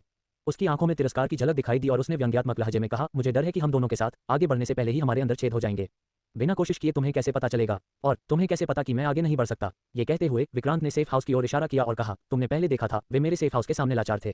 मुझे लगता है कि इन प्रोजेक्शन पीपल को हराने के लिए हम केवल इस सेफ हाउस पर ही भरोसा कर सकते हैं। मीरा पांडे ने यह भी याद दिलाया कि पहले क्या हुआ था। ऐसा लग रहा था कि जैसे ही विक्रांत का सेफ हाउस प्रकट हुआ, प्रोजेक्शन पीपल तुरंत रह गया। उस समय उसका ध्यान पूरी तरह से प्रोजेक्ट लीडर पर था, इसलिए उसने ज्यादा ध्यान नहीं दिया। हालांकि जैसे ही उसने विक्रांत की ताकत के बारे में सोचा, उसकी भौहें फिर से सिकुड़ गईं। नहीं, आपकी ताकत बहुत कमजोर है। अगर आपके पास सेफ हाउस भी है तो भी आप हर समय उसमें छिपे नहीं रह सकते। आपकी ताकत के साथ मुझे डर है कि वहां जाना एक व्यर्थ बलिदान होगा। बेकार की कुर्बानी, यह मरने के इंतजार से तो बेहतर है। और तुम्हें कैसे पता कि मेरी ताकत कमजोर है? ये कहते हुए विक्रांत ने जमीन पर एक मुक्का मारा। एक क्षण में ही पूरी पृथ्वी कांप उठी। मीरा पांडे ने विक्रांत को आश्चर्यचकित आंखों से देखा, अविश्वास की अभिव्यक्ति। ये कैसे संभव है? उसके पैरों के नीचे बिजली जैसी एक दरार तुरंत फैल गई। दरार से साफ तौर पर देखा जा सकता था कि नीचे की जमीन पूरी तरह से फट चुकी थी। सारी पृथ्वी फट गई थी। ये कैसी शक्ति थी? विक्रांत धीरे से खड़ा हुआ और बोला, मैं इन मुट्ठियों का उपयोग इन प्रोजेक्शन पीपल को पूरी तरह से खत्म करने के लिए करूंगा। मीरा पांडे, किसी कारण से उसके दिल में आशंका का एक निशान महसूस हुआ। उसने धीरे से निगल लिया। तभी उसने कहा, ठीक है, मैं तुम्हें ले चलूंगी। ये सुनकर विक्रांत ने आखिरकार राहत की सांस ली। उसे डर था कि मीरा पांडे उसे नहीं ले जाएगी। ऐसे में अगर उसकी पूरी ताकत भी हो तो भी वह प्रोजेक्शन पीपल को नहीं ढूंढ पाएगा। चूंकि वे सहमत हो गए थे, इसलिए अब विक्रांत के पास करने के लिए अन्य काम थे। विक्रांत ने गौतम पटेल को ढूंढा और उसे मामले के बारे में बताया। विक्रांत, मुझे अपने साथ चलने दो। बिग ब्रदर विक्रांत, मैं विद्युत नगर किसी बात से नहीं डरता। मैं तुम्हारे साथ चलूंगा। विक्रांत, मैं आपकी मदद कर सकता हूं, मैं आपके साथ चलूंगा। ... एक समय के लिए हर कोई प्रोजेक्शन पीपल को खत्म करने के लिए विक्रांत के साथ जाना चाहता था। हालांकि विक्रांत ने उन सभी को मना कर दिया। आप सभी को यहाँ अन्य काम करने हैं। इस मिशन पर कोई नहीं जा सकता, मैं अकेला जाऊंगा। यद्यपि वे अनिच्छुक थे, फिर भी वे केवल अनुपालन कर सकते थे, क्योंकि कोई भी विक्रांत द्वारा कही गई बात को बदल नहीं सकता था। विक्रांत ने गौतम पटेल की ओर देखा और कहा, गौतम पटेल, अपने लोगों को लेकर गुरुग्राम सिटी लौट जाओ। हम अपना तेल नहीं खो सकते, हमें जल्द से जल्द उत्पादन फिर से शुरू करना होगा। प्रीति देसाई, आप और आपका कबीला आधार को सुदृढ़ करना जारी रखें। यदि यह आंतरिक प्रयास सफल होता है तो बाकी आप पर निर्भर होगा। संजना, तुम भी यहीं रहो और प्रीति देसाई के साथ सहयोग करो। तुम दोनों को जल्द से जल्द क्षेत्र का विस्तार करना चाहिए ताकि सभी को रहने की जगह मिल सके। अंत में विक्रांत ने सभी की ओर देखा और गंभीरता से कहा, मेरे लौटने की प्रतीक्षा करें। सभी की आंखों में आंसू आ गए और उन्होंने अपने आंसू रोक लिए। उन्होंने भारी स्वर में सिर हिलाया और कहा, हम आपके लौटने का इंतजार करेंगे। बोलने के बाद विक्रांत ने मीरा पांडे को बुलाया और वे चल पड़े। अध्याय 481 मीरा पांडे जो अपनी प्रतिष्ठा बचाना चाहती है। विक्रांत सेफ हाउस को पूरी गति से नीचे जाने के लिए नियंत्रित कर रहा था, जबकि मीरा पांडे हवा में उड़कर उसका मार्गदर्शन कर रही थी। वे लगातार यात्रा करते रहे और 3 दिन पलक झपकते ही बीत गए। जैसे जैसे वे धीरे धीरे आगे बढ़े, आसपास का तापमान धीरे धीरे ठंडा होता गया। जल्द ही आगे एक चमकदार रोशनी दिखाई दी। ये बर्फ से परावर्तित सूर्य के प्रकाश का रंग था। वे अंटार्कटिका पहुंच गए थे। तभी अचानक मीरा पांडे रुक गई। वह धीरे धीरे नीचे उतरने लगी। विक्रांत भी सेफ हाउस से बाहर चले गए। हम आगे क्यों नहीं बढ़ रहे हैं? विक्रांत ने हैरान होकर पूछा। हम दुश्मन की निगरानी सीमा में प्रवेश करने वाले हैं। क्या आपका सेफ हाउस सचमुच उन्हें नहीं मिलेगा? विक्रांत ने कहा, सच में, लेकिन ऐसा लगता है कि ऊपर से केवल प्रोजेक्शन पीपल ही इसे देख सकते हैं। हमारे पास अभी कोई और विकल्प नहीं है, इसलिए हम केवल यही उम्मीद कर सकते हैं कि वे इसे न देख पाएं। मीरा पांडे की भौहें थोड़ी सिकुड़ गईं, फिर कुछ क्षण की शांति के बाद वे ढीली पड़ गईं। यही एकमात्र तरीका है। हालांकि इस बार हमने प्रोजेक्ट लीडर को नहीं मारा, लेकिन इससे उसे गंभीर चोट जरूर लगी होगी। इस समय वह शायद देख भी नहीं रहा होगा। ठीक है, बिना किसी देरी के अंदर आ जाओ, हम तुरंत निकल रहे हैं। ठीक है। फिर मीरा पांडे ने सेफ हाउस में प्रवेश किया और विक्रांत ने सेफ हाउस को नियंत्रित कर अंटार्कटिका में गहराई तक प्रवेश किया। जल्द ही वे बर्फ के विशाल विस्तार में प्रवेश कर गए। दूर पर पेंगुइनों का एक समूह इकट्ठा हुआ। विक्रांत ने देखा कि इन पेंगुइनों के बीच कई नकली पेंगुइन लगातार अपने आसपास के वातावरण पर नजर रख रहे थे। सौभाग्यवश वे सेफ हाउस का पता नहीं लगा सके। ऐसा लग रहा था कि सेफ हाउस अदृश्य अवस्था में प्रवेश कर गया है। सेफ हाउस पेंगुइन के समूह के पास से गुजरा और कुछ नहीं हुआ। ये देखकर विक्रांत और मीरा पांडे दोनों ने राहत की सांस ली। वे भी शांत हो गए। सेफ हाउस तेजी से आगे बढ़ा। वे बर्फ पर तेजी से आगे बढ़े। दूर पानी में कुछ सील मछलियां मछली पकड़ रही थीं। इन मोहरों में से केवल 1 दर्जन ही छद्मवेश में थीं। ये सब विक्रांत की सिस्टम पहचान से बच नहीं सका। इन प्रोजेक्शन पीपल में भी कोई असामान्यता नहीं पाई गई। विक्रांत आगे बढ़ता रहा। रास्ते में उन्हें ऐसी कई चौकियां मिलीं। बिना किसी अपवाद के उनमें से किसी ने भी उन्हें नहीं खोजा। ये भी सौभाग्य की बात थी कि सेफ हाउस उनके पास था, अन्यथा वे इस अंटार्कटिक भूमि तक बिल्कुल भी नहीं पहुंच पाते। अज्ञात समय के बाद उनके सामने बर्फ की एक मोटी परत दिखाई दी। इन बर्फ की परतों को पार करने के बाद हम वहां पहुंच जाएंगे। यह एक निर्जन भूमि हुआ करती थी और देश में लोगों के यहाँ पैर रखने पर सख्त पाबंदी थी। क्या ऐसा हो सकता है कि उन्हें पहले से ही पता था कि ये प्रोजेक्शन पीपल यहाँ छिपे हुए हैं? यदि देश को पहले से ही पता था तो उन्होंने पहले से सावधानी क्यों नहीं बरती? विक्रांत ने सोचना बंद कर दिया और सेफ हाउस बर्फ की मोटी परतों पर कदम रखते हुए ऊपर उछल गया।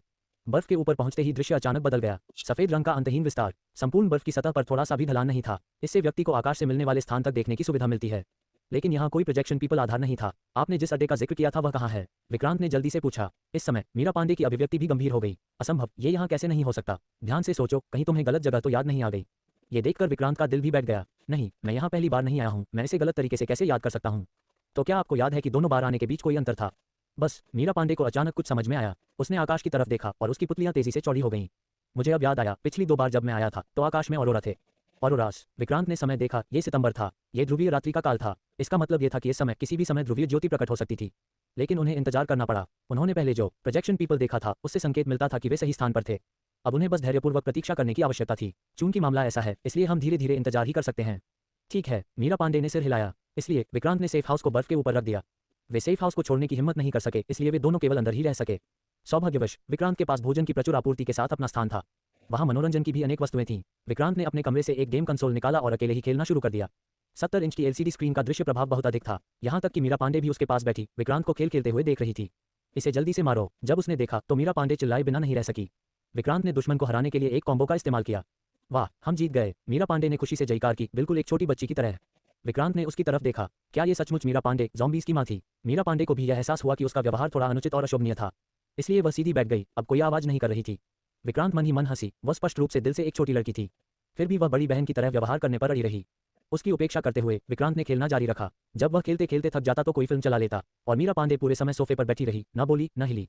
बाहर आसमान को अंधेरा होते देखना। विक्रांत को थोड़ी भूख लगी, इसलिए वह उठकर भोजन बनाने की तैयारी करने लगा। विक्रांत ने उठते हुए मीरा पांडे की ओर देखा। आप क्या खाना चाहते हो? मुझे भूख नहीं है, उसने धीमी आवाज में कहा। यह देखकर विक्रांत ने कुछ नहीं कहा और अकेले ही रसोई में चला गया। आमतौर पर रिया वर्मा और अन्य लोग यहाँ खाना बनाते थे, लेकिन अब जब वे आसपास नहीं थे तो उसे खुद खाना बनाना पड़ा। सौभाग्यवश उनकी पाक कला कौशल अभी भी बरकरार थी। कुछ ही देर में रसोई घर से एक सौंधी खुशबू आने लगी। उन्होंने केवल एक व्यक्ति के लिए भव्य भोजन नहीं बनाया, बल्कि केवल एक मांस व्यंजन, एक सब्जी व्यंजन और एक सूप बनाया। और जैसे ही वह खाना खा रहा था, उसने देखा कि उसके बगल में बैठी मीरा पांडे वास्तव में अपनी लार निगल रही थी। इस खोज से उसे अंदर ही अंदर हंसी आ गई। इस भोजन की खुशबू बहुत अच्छी है, उसने अचानक कहा, और मीरा पांडे खुद को रोक नहीं सकी और भोजन कक्ष की ओर देखती रही। उसकी नजरें मेज पर रखे खाने पर टिकी थीं। जब से वह ज़ोंबी बनी थी, उसने फिर कभी मानव भोजन नहीं खाया था। लेकिन उसने कभी भी खुद को ज़ोंबी नहीं माना। उसके पास विचार थे, उसकी यादें थीं, वह हमेशा खुद को इंसान मानती थी। उसे बस यही महसूस हुआ कि वह बीमार है। उसके बाद वह केवल पशु मांस ही खाएगी। हालांकि इसका स्वाद बहुत घटिया था। अब उस खोई हुई सुगंध को सूंघकर उसका पूरा अस्तित्व लालसा से भर गया। लेकिन वह ऐसा नहीं कर सकी, उसे अपनी गरिमा बनाए रखनी थी। इस प्रकार वह लगातार अपने भीतर संघर्ष करती रही। उसे इस तरह देखकर विक्रांत चुपके से और भी हंस पड़ा। उसने गला साफ किया और कहा, आह, इतना सारा खाना है कि मैं इसे अकेले नहीं खा सकता। अगर कोई मेरे साथ खा सके तो बहुत अच्छा होगा। फिर उसने मीरा पांडे की ओर देखा और कहा, तुम मेरे साथ आकर थोड़ा खाना क्यों नहीं खाते? मीरा पांडे की आंखें चमक उठीं और उसने संकोची होने का नाटक करते हुए कहा, मुझे ये चीजें विशेष रूप से पसंद नहीं हैं, लेकिन अगर आप मुझे आमंत्रित कर रहे हैं तो मैं अनिच्छा से सहमत हो जाऊंगी। बोलते हुए वह धीरे से उठी और भोजन कक्ष की ओर चली गई। उसे क्या पता था कि उसकी आंखें पहले ही उसके वर्तमान मूड का खुलासा कर चुकी थीं। विक्रांत ने इसे समझ लिया लेकिन कुछ नहीं कहा। आखिरकार वह ज़ॉम्बी की माँ थी और उसे अपनी इज्जत बचानी थी। अध्याय 482 रसोई सहायक। विक्रांत ने अपनी छवि उजागर किए बिना हंसकर कहा। मेज पर रखे बर्तनों को देखकर मीरा पांडे की आंखें चमक उठीं। उसने अपना कटोरा और चॉपस्टिक्स उठाया और दिल खोलकर खाना शुरू कर दिया। उसके चेरी लाल होंठ जल्द ही तेल से ढक गए। वह बड़े चाव से खा रही थी, अपने बगल में बैठे विक्रांत को पूरी तरह भूल गई। कुछ ही देर में मेज पर रखे तीनों व्यंजन गायब हो गए। उसने अपने थोड़े से उभरे हुए पेट को रगड़ा, अपनी कुर्सी पर पीछे की ओर झुकी और खिंचाव महसूस किया। पूरा, विक्रांत ने मुस्कुराते हुए कहा। मीरा पांडे ठिठक गई। अचानक उसे याद आया कि विक्रांत अभी भी वहीं था। उसने अजीब तरह से अपना हाथ नीचे कर लिया, फिर मेज पर रखे नैपकिन को उठाया और धीरे से अपना मुंह पोंछा। फिर उसने सिर हिलाया। उसकी आवाज़ ठंडी थी और बोली, हम। विक्रांत ने उसकी गंभीर अभिव्यक्ति को देखा और खुद को रोक नहीं सका, जोर से हंस पड़ा। तुम किस बात पर हंस रहे हो? मीरा पांडे ने थोड़ा भौहें चढ़ाईं। कुछ नहीं, हा हा हा। ये देखकर मीरा पांडे समझ गई कि वह उस पर हंस रहा है। वह अचानक उठ खड़ी हुई, विक्रांत को डांटने के लिए, लेकिन कुछ देर सोचने के बाद उसने ऐसा न करने का निर्णय लिया। उसने अपने हाथ कमर पर रखे और ठंडी आवाज में कहा, मेरी परवाह मत करो। ये कहकर वह मुड़ी और ऊपर चली गई। विक्रांत कुछ देर तक हंसता रहा, फिर रुक गया। जब वह चली गई तो मीरा पांडे को देखते हुए उसके होठों के कोने हल्के ऊपर उठ गए। उसने जल्दी से कटोरे और चॉपस्टिक्स को व्यवस्थित कर दिया। फिर विक्रांत आराम करने चला गया। योजक चिन्ह, योजक चिन्ह, योजक चिन्ह। अगले दिन विक्रांत जल्दी उठ गया। जैसे ही उसने अपनी आंखें खोली, उसने बाहर देखा, लेकिन ध्रुवीय ज्योति प्रकट नहीं हुई थी। फिर वह उठा और नहाया। ये सब करने के बाद वह बैठक कक्ष में आ गया। उसने देखा कि मीरा पांडे पहले से ही लिविंग रूम में बैठी हुई थी। विक्रांत धीरे धीरे नीचे की ओर चला गया। इस समय मीरा पांडे बोली, जल्दी करो और नाश्ता बनाओ। ये सुनकर विक्रांत ने हल्के से व्यंग्य किया, क्या तुम्हें मेरे बनाए खाने से नफरत नहीं है? परिस्थितियां सरल हैं, इसलिए तुम्हारा खाना मुश्किल से खाने लायक है। मीरा पांडे ने छत की ओर देखते हुए कहा। उसकी उंगलियां लगातार उसके बालों को सहला रही थीं। ओह, क्या ऐसा है? दरअसल तुम्हें इतनी परेशानी नहीं उठानी चाहिए। मेरे पास कच्चा मांस है। अच्छा, क्या तुम्हें ज़ॉम्बी को मांस खाना ज्यादा पसंद नहीं है? ये कहते हुए विक्रांत ने अपनी जगह से कच्चे मांस का एक टुकड़ा निकाला। विक्रांत के हाथ में कच्चा मांस देखकर मीरा पांडे की आंखें चौड़ी हो गईं। तुम्हें किसने बताया कि ज़ॉम्बी को कच्चा मांस खाना चाहिए? ये तो सबसे निचले स्तर के ज़ॉम्बी की सहज प्रवृत्ति है। मेरे जैसे बुद्धिमान लोग इंसानी खाना पसंद करते हैं। ओह, तो ऐसा ही है। तो मुझे याद आया कि तुमने कल कहा था कि तुम्हें ये खाना पसंद नहीं है। मीरा पांडे अब समझ गई कि विक्रांत ये जानबूझकर कर रहा था। बस मुझे ये बताओ कि तुम खाना बनाओगी या नहीं? उसने अपनी बाहें छाती पर रख लीं, जिससे उसकी गर्वित आकृति और भी अधिक उभर आई। उसका चेहरा थोड़ा गुस्से से भरा हुआ था और उसकी आंखें बाहर निकली हुई लग रही थीं। खाना बनाऊंगी, बिल्कुल बनाऊंगी। मुझे भी खाना है। मीरा पांडे को क्रोधित होते देख विक्रांत ने उसे चिढ़ाना बंद कर दिया। वह कच्चा मांस रसोई में ले गया। कुछ ही देर में उसने कुछ व्यंजन तैयार कर लिए। इस बार मीरा पांडे पहले से ही खाने की मेज पर बैठी थी और विक्रांत द्वारा भोजन परोसने का इंतजार कर रही थी। विक्रांत ने धीरे से मुस्कुराया और बर्तन बाहर ले आया। मीरा पांडे अब दिखावा नहीं कर रही थी। उसने अपना कटोरा और चॉपस्टिक उठाए और खाना शुरू कर दिया, खाते हुए स्पष्ट रूप से बुदबुदाई, बुरा नहीं, बुरा नहीं। आज के व्यंजन कल से भी बेहतर हैं। तुम बेहतर हो गए हो। उसे इस हालत में देखकर विक्रांत को लगा कि उसने सचमुच सब कुछ छोड़ दिया है। जब हम वापस जाएंगे तो मैं गीतांजलि से तुम्हारे लिए खाना बनवाऊंगा। उसका खाना तो और भी अच्छा है। हम मीरा पांडे की आंखें चमक उठीं। रात के खाने के बाद मीरा पांडे ने स्वेच्छा से बर्तन साफ किए। उसे शायद पता था कि आगे उसे विक्रांत का बनाया खाना ही खाना पड़ेगा। कुछ न करने पर उसे थोड़ी शर्मिंदगी महसूस हुई। विक्रांत सोफे पर बैठ गया और उसे अपनी मर्जी से काम करने दिया। हालांकि जैसे ही वह बैठा, उसने रसोई से एक तेज धमाका सुना। वह बिना सोचे समझ गया कि कटोरा जरूर टूट गया होगा। विक्रांत के पास वहां जाने के अलावा कोई विकल्प नहीं था। उसने देखा कि मीरा पांडे अपने दोनों हाथों और पैरों का उपयोग करके फर्श पर बिखरे टुकड़ों को बेतहाशा साफ कर रही थी और वह बहुत ही मजेदार लग रही थी। क्या तुम्हें मदद चाहिए? विक्रांत ने मुस्कुराते हुए पूछा। मीरा पांडे ने विक्रांत की ओर देखा और घबरा कर बोली, तुम यहाँ क्यों आए? बकवास मत करो, मैं इतनी तेज आवाज कैसे नहीं सुन सकता था? मीरा पांडे ने अजीब सी मुस्कान दी और बोली, बस एक छोटी सी गलती हो गई। तुम पहले बाहर जाओ, मैं थोड़ी देर में साफ कर दूंगी। क्या तुम्हें यकीन है? ओह, तुम इतनी लंबी बातें क्यों कर रहे हो? मीरा पांडे खड़ी हुई और सीधे विक्रांत को रसोई से बाहर धकेल दिया। ये देखकर विक्रांत केवल लिविंग रूम में इंतजार कर सकता था। जैसा कि उम्मीद थी, 5 मिनट बाद रसोई से एक और कर्कश आवाज आई। इसके तुरंत बाद उसने रसोई का दरवाजा बंद करने की आवाज सुनी। क्या वह उसे सुनने या अंदर आने से रोकने की कोशिश कर रही थी? उसे लगा कि दोनों ही बातें सही हैं। विक्रांत बस कड़वी मुस्कान दे सका। शुक्र है उसे इन कटोरों की परवाह नहीं थी। अगर यह कोई साधारण परिवार होता तो वे इतनी बर्बादी बर्दाश्त नहीं कर पाते। परिणामस्वरूप मीरा पांडे वहां 1 घंटे तक रही और 7 में से 5 प्लेटें टूट गईं। जब मीरा पांडे बाहर आई तो उसके चेहरे पर एक अजीब सी मुस्कान थी। उफ, मैंने सफाई कर ली है, सारी प्लेटें धुल गई हैं, अब मैं अपने कमरे में जा रही हूँ। ये कहकर वह ऊपर भाग गई। उसे इस तरह देखकर विक्रांत अभी भी थोड़ा असहज था, इसलिए वह उठकर जांच करने के लिए रसोई में चला गया। इसे देखकर विक्रांत ने कहा, हे भगवान, टूटी हुई प्लेटें साफ कर दी गई थीं और सभी कूड़ेदान में डाल दी गई थीं, लेकिन उसने कूड़ेदान में प्लास्टिक की थैली क्यों नहीं डाली थी? मलबा पूरे फर्श पर बिखरा हुआ था। स्टोव को देखने पर पता चला कि उस पर पानी के दाग थे और वे गहरे भूरे रंग के हो गए थे। उसने इधर उधर खोजबीन की और तब उसे पता चला कि यह क्या था। रसोई घर की सफाई में सोया सॉस का उपयोग कैसे हुआ? विक्रांत ने फिर से सिंक की ओर देखा और तब समझ गया कि क्या हो रहा था। उसने बर्तन धोने के साबुन के रूप में सोया सॉस का इस्तेमाल किया था। विक्रांत ने बची हुई 2 प्लेटों को देखा जो बिना धुली हुई ही खराब हो गई थीं। उसने लापरवाही से उन 2 प्लेटों को कूड़ेदान में फेंक दिया, फिर अपने स्थान से नई प्लेटों का ढेर निकाल लिया। तभी वह रसोई से बाहर निकला। विक्रांत ने पूरी सुबह लिविंग रूम में गेम खेलते, संगीत सुनते और फिल्में देखते हुए बिताई।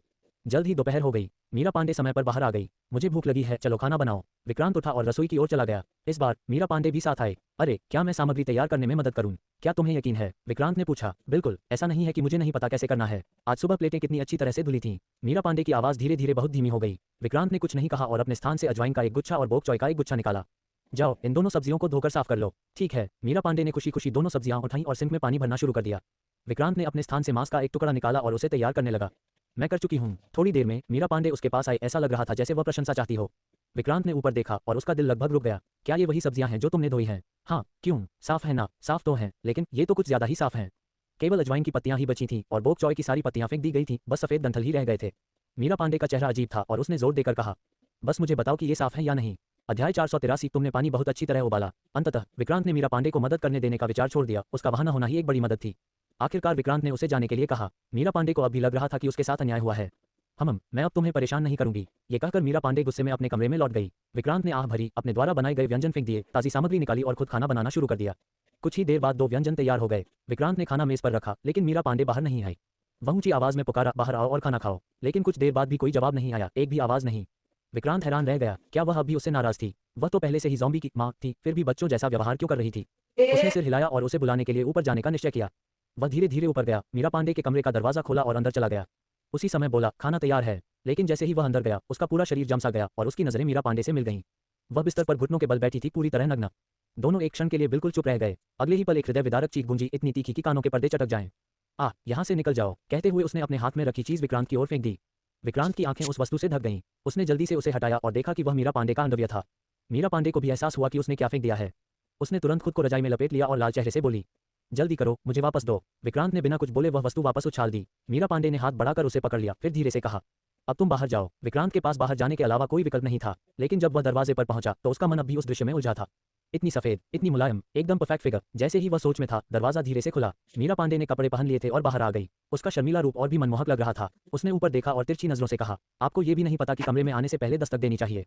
किसे पता था कि तुम वहां क्या कर रही थी? और क्या तुम्हें यह भी नहीं पता कि कपड़े बदलते समय दरवाजा बंद करना चाहिए? मीरा पांडे कुछ न कह पाए और बस उसे घूरकर देखने लगी। ठीक है, ये पहली बार नहीं है जब मैंने तुम्हें ऐसे देखा है। इसमें शर्माने की क्या बात है? ये सच था, जब मीरा पांडे को फॉर्मेल्डिहाइड में भिगोया गया था तब वह पूरी तरह नग्न थी। उसके शरीर का हर हिस्सा साफ दिखाई दे रहा था। तुम अभी भी बोल रहे हो? मीरा पांडे ने फिर घूरा और उसका चेहरा और लाल हो गया।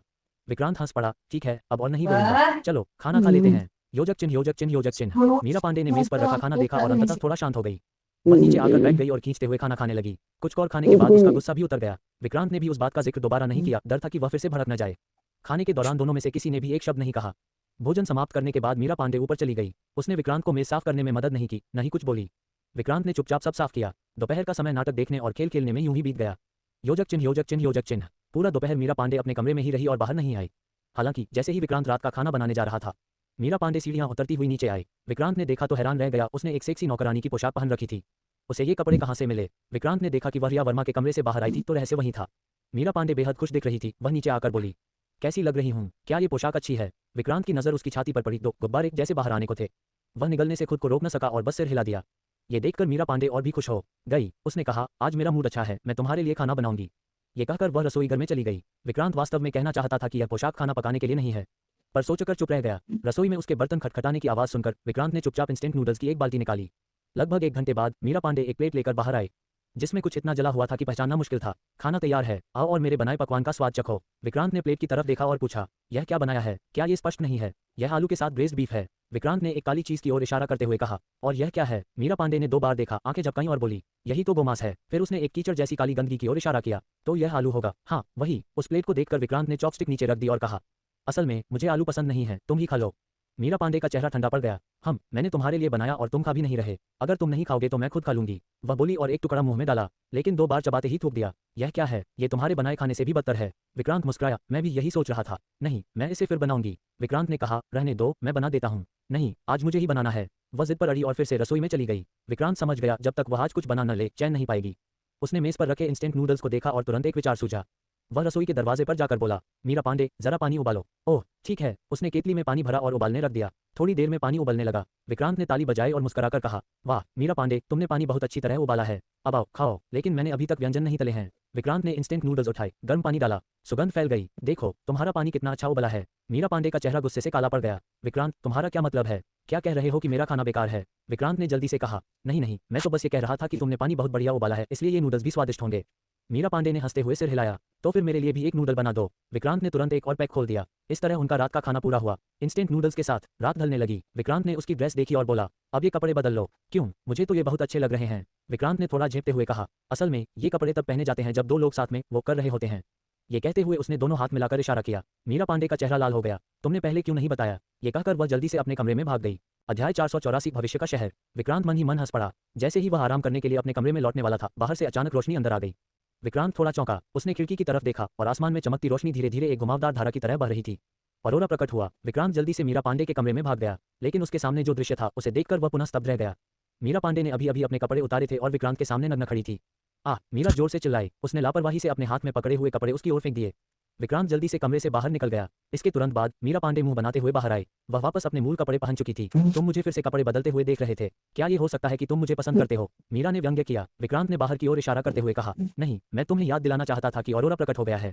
मीरा थोड़ा चौंकी और खिड़की से बाहर देखने लगी, लेकिन उसकी आंखों में निराशा की झलक दिखाई दी। अरोरा सचमुच प्रकट हुआ। मीरा जल्दी से खिड़की के पास गई और बाहर देखा। उसकी पुतलियां थोड़ी सिकुड़ गईं और उसने दूर की ओर इशारा करते हुए कहा, जल्दी देखो। विक्रांत भी वहां चला आया। जब उसने दूर का दृश्य देखा तो वह वहीं स्तब्ध रह गया।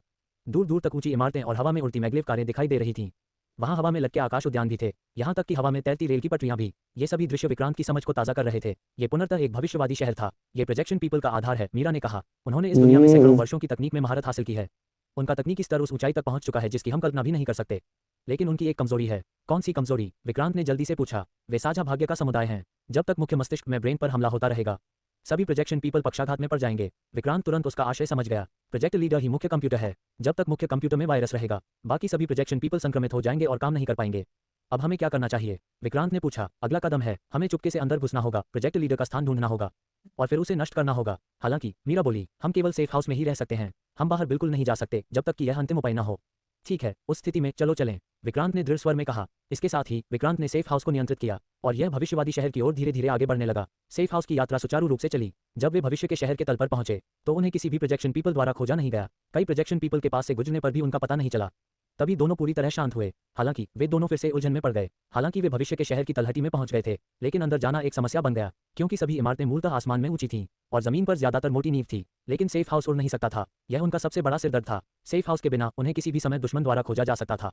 विक्रांत छद्म क्षमता का उपयोग करके प्रोजेक्शन पर्सन में परिवर्तित हो सकता था, लेकिन मीरा पांडे ऐसा नहीं कर सकती थी। उसकी उत्कृष्ट उपस्थिति दुश्मन को आसानी से पता चल जाती। ये सोचकर विक्रांत ने कहा, मैं चुपके से अंदर जा सकता हूँ। तुम यहाँ क्यों नहीं रुकती और मेरी खबर का इंतजार करती हो?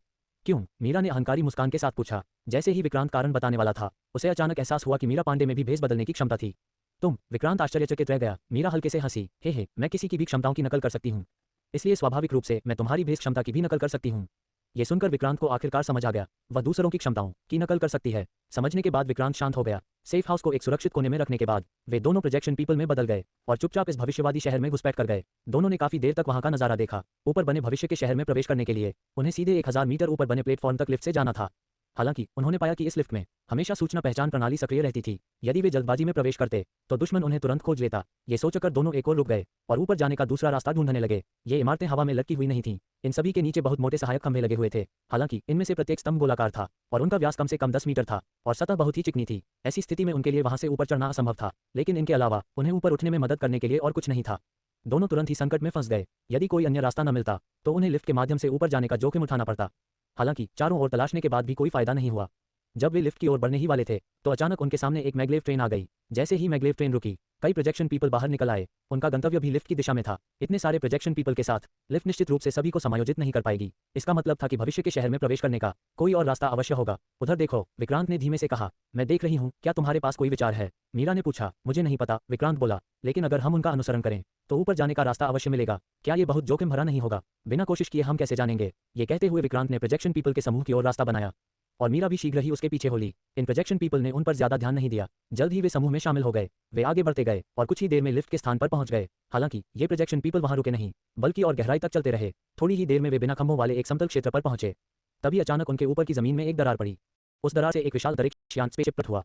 रॉकेट अंतरिक्ष यान धीरे धीरे नीचे उतरा और कुछ ही क्षणों में जमीन पर आ गया। वे प्रोजेक्शन पीपल एक एक कर अंतरिक्ष यान में सवार होने लगे। विक्रांत ने मीरा को देखा। दोनों ने एक नजर मिलाई और बिना हिचकिचाए उस दिशा में बढ़ गए। तुम्हें वे भी अंतरिक्ष पर चढ़ गए। जब सभी प्रोजेक्शन पीपल सवार हो गए तो अंतरिक्ष यान धीरे धीरे ऊपर उठने लगा। वही से आगे बढ़ा, फिर ऊपर की ओर झुककर आकाश में उड़ गए। अंतरिक्ष यान अत्यंत तेज था, लगातार ऊपर चढ़ता रहा और जल्दी ही एक निश्चित ऊंचाई पर पहुंच गया। इसके तुरंत बाद उसने अपनी दिशा समायोजित की। कुछ ही समय में विक्रांत ने ऊपर भविष्य के शहर का स्वरूप देखा। हर जगह उड़ने वाले वाहन थे, लेकिन वे केवल एक निश्चित क्षेत्र थे। कुछ जमीनी वाहन ही थे जहां उड़ान की अनुमति नहीं थी। जल्द ही अंतरिक्ष यान नीचे उतरने लगा। थोड़ी देर बाद वह धीरे धीरे भविष्य के शहर की भूमि पर उतर गया। अध्याय 485 भवन में प्रवेश। जैसे ही दरवाजा खुला, सभी प्रोजेक्शन पीपल व्यवस्थित ढंग से नीचे उतर आए। विक्रांत भी कतार के पीछे पीछे नीचे चला गया। नीचे सशस्त्र प्रोजेक्शन पीपल देख रहे थे, इसलिए विक्रांत ने स्वतंत्र रूप से आगे बढ़ने की हिम्मत नहीं की और केवल उसके सामने प्रोजेक्शन पीपल का अनुसरण कर सका। ये प्रोजेक्शन पीपल एक साथ चल रहे थे, जो पहले देखे गए प्रोजेक्शन पीपल से कुछ अलग दिखाई दे रहे थे। जमीन पर पहुंचने पर विक्रांत ने देखा कि इन प्रोजेक्शन पीपल को एक दिशा में ले जाया जा रहा था। वे केवल अनुसरण कर सकते थे। जल्द ही वे एक कारखाने जैसी जगह पर पहुंच गए। कई लोग अंदर जाने के लिए कतार में खड़े थे। विक्रांत ने देखा कि इन प्रोजेक्शन पीपल को आईडी कार्ड जैसी कोई चीज मिल रही थी। ये देखकर विक्रांत बहुत खुश हुआ। उसे बस इस बात की चिंता थी कि वह यहाँ आज़ादी से घूम नहीं पाएगा, और अब एक मौका आ गया था। जल्द ही विक्रांत की बारी आ गई। उसे तुरंत ही 2 कार्ड प्राप्त हुए जिन पर संख्याएं लिखी थीं। फिर उन्हें एक अन्य कारखाने में ले जाया गया। ऐसा लग रहा था कि यह फैक्ट्री इन प्रोजेक्शन पीपल के दिमाग में चिप्स लगा रही थी। विक्रांत को पता था कि अब वहां से खिसकने का समय आ गया है, अन्यथा वह जल्द ही बेनकाब हो जाएगा। उसने देखा कि चिप प्रत्यारोपण उनसे केवल कुछ मीटर की दूरी पर था। उसे बस दौड़कर जाने की जरूरत थी। हालांकि हर जगह गश्त कर रहे थे, इसलिए उसने जल्दबाजी में काम करने की हिम्मत नहीं की। सौभाग्य से दोनों को मौका मिल गया। आसपास कोई गश्ती दल न होने पर वे सीधे निकल भागे।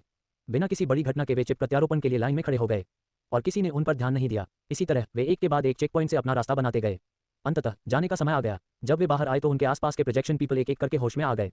वे एक एक करके बातें करने लगे और हंसने लगे। वे सभी अलग अलग दिशाओं में चले गए, मानो हर किसी का भविष्य पहले से ही निर्धारित हो। विक्रांत और मीरा पांडे एक कोने में जाकर चर्चा करने लगे। अब हमें कहाँ जाना चाहिए? विक्रांत ने पकड़े जाने के डर से इधर उधर देखा। उस इमारत की तरफ। मीरा पांडे ने पूरे शहर की सबसे ऊंची इमारत की ओर इशारा करते हुए कहा।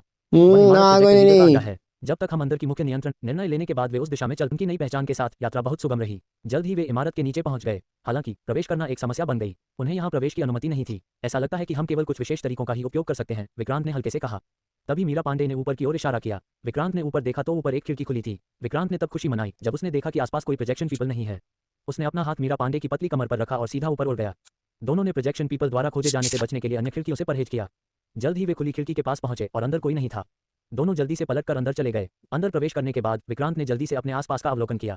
यह एक पुस्तकालय लग रहा था। अंदर कई किताबें प्रदर्शित की गई थीं। विक्रांत ने लापरवाही से चारों ओर नजर दौड़ाई। यहाँ रखी कुछ पुस्तकों को उसने पहचाना और कुछ को नहीं। यहाँ तक कि कुछ ऐसे भी थे जो उसके युग से संबंधित नहीं थे। ये स्थान एक मिश्रित स्थान जैसा था, जहाँ पृथ्वी के विभिन्न कालखंडों की पुस्तकें एक साथ प्रदर्शित की गई थीं। विक्रांत ने संक्षेप में देखा और ये सभी ऐतिहासिक पुस्तकें थीं। वह इन पुस्तकों को वापस ले जाना चाहता था क्योंकि वे उपयोगी हो सकती थीं। हालांकि वर्तमान मिशन के बारे में सोचते हुए उसे डर था कि यह कार्रवाई विफलता की ओर ले जाएगी, इसलिए उसने हार मानने का फैसला किया। दोनों जल्दी से दरवाजे पर पहुंचे। बाहर का गलियारा खाली था। दोनों सावधानी से बाहर चले गए। मीरा पांडे की याद के अनुसार केंद्रीय क्षेत्र इस इमारत की सबसे ऊपरी मंजिल पर था, और वे इस इमारत में बीच से ही प्रवेश कर पाए थे। उन्हें अभी भी लंबा रास्ता तय करना था। वे गलियारे से गुजरकर सीढ़ियों पर पहुंचे। वे जल्दी से सीढ़ियां चढ़ गए। 10 मंजिलें, 20 मंजिलें, 50 मंजिलें, 100 मंजिलें। उन्हें पता नहीं था कि वे पहले ही 200 से अधिक मंजिलों पर सफलतापूर्वक चढ़ चुके थे। लेकिन जैसे ही वे चढ़ाई जारी रखना चाहते थे, एक आवाज ने उन्हें तुरंत तनावग्रस्त कर दिया। रुकना, तुम कौन हो? तुम यहाँ कैसे आए? विक्रांत और मीरा पांडे रुक गए। उन्होंने बोलने वाले प्रोजेक्शन पीपल की ओर देखा। उन्हें 2 प्रोजेक्शन पीपल मिले। दोनों के पास बंदूकें थीं और वे उन दोनों पर अपनी बंदूकें तान रहे थे।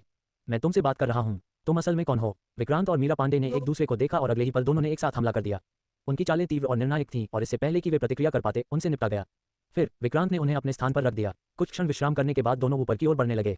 हालांकि बाद में प्रोजेक्शन पीपल रुक रुक कर दिखाई देने लगे, और उनमें से प्रत्येक सशस्त्र था। एक लापरवाही भरा कदम उन्हें बेनकाब कर देगा। वे केवल रुक सकते थे और जा सकते थे। इन प्रोजेक्शन पीपल को डराने की कोशिश नहीं कर सकते थे। लेकिन अप्रत्याशित परिस्थितियां घटित होती हैं। जिस चीज से आप सबसे अधिक डरते हैं, अक्सर वही सच हो जाती है। दोनों एक मंजिल ऊपर चले गए और सीधे गश्ती दल से टकरा गए। उन्होंने तुरंत अलार्म बजाया। पूरे फ्लो पर कान फाड़ देने वाला अलार्म बज रहा था। दोनों केवल आक्रमण ही कर सकते थे। उन्होंने इन प्रोजेक्शन पीपल से शीघ्रता से निपटा, लेकिन इसके बाद मुसीबतें शुरू हो गईं और अधिक लोग ऊपर पहुंचे। दोनों ने एक दूसरे को देखा और ऊपर की ओर दौड़ते रहे। ये प्रोजेक्शन पीपल अंतहीन थे। अब केवल केंद्रीय नियंत्रण कक्ष को नष्ट करके ही वे सफल हो सकते थे। ऊपर और नीचे से कई प्रोजेक्शन पीपल आ गए। अब दोनों बेनकाब हो गए थे और अब उन्हें छिपने की जरूरत नहीं थी। सीधे नरसंहार में लग गए। विक्रांत को भी अपने पदचिन्हों को छिपाने के लिए शवों को नष्ट करने की आवश्यकता नहीं थी। उसने बस प्रोजेक्शन पीपल को मार डाला और ऊपर की ओर दौड़ पड़ा। लेकिन जैसे जैसे अधिक से अधिक प्रोजेक्शन पीपल प्रकट हुए, उनकी चढ़ाई की गति भी धीमी होती गई। अंततः वे 1 इंच भी आगे नहीं बढ़ सके। विक्रांत ने मीरा पांडे की ओर देखा और कहा, यह काम नहीं करेगा। हमें इनसे छुटकारा पाने का कोई रास्ता ढूंढना होगा। ठीक है, इसे मुझ पर छोड़ दो। चलो अपनी जगह बदलते हैं। दोनों ने अपना शरीर घुमाया और अपनी स्थिति बदल ली। एक काली ऊर्जा गेंद तुरंत मीरा पांडे के हाथ में प्रकट हुई। ऊर्जा गेंद तेजी से फैल गई और एक विशाल खिंचाव की अनुभूति फैल गई।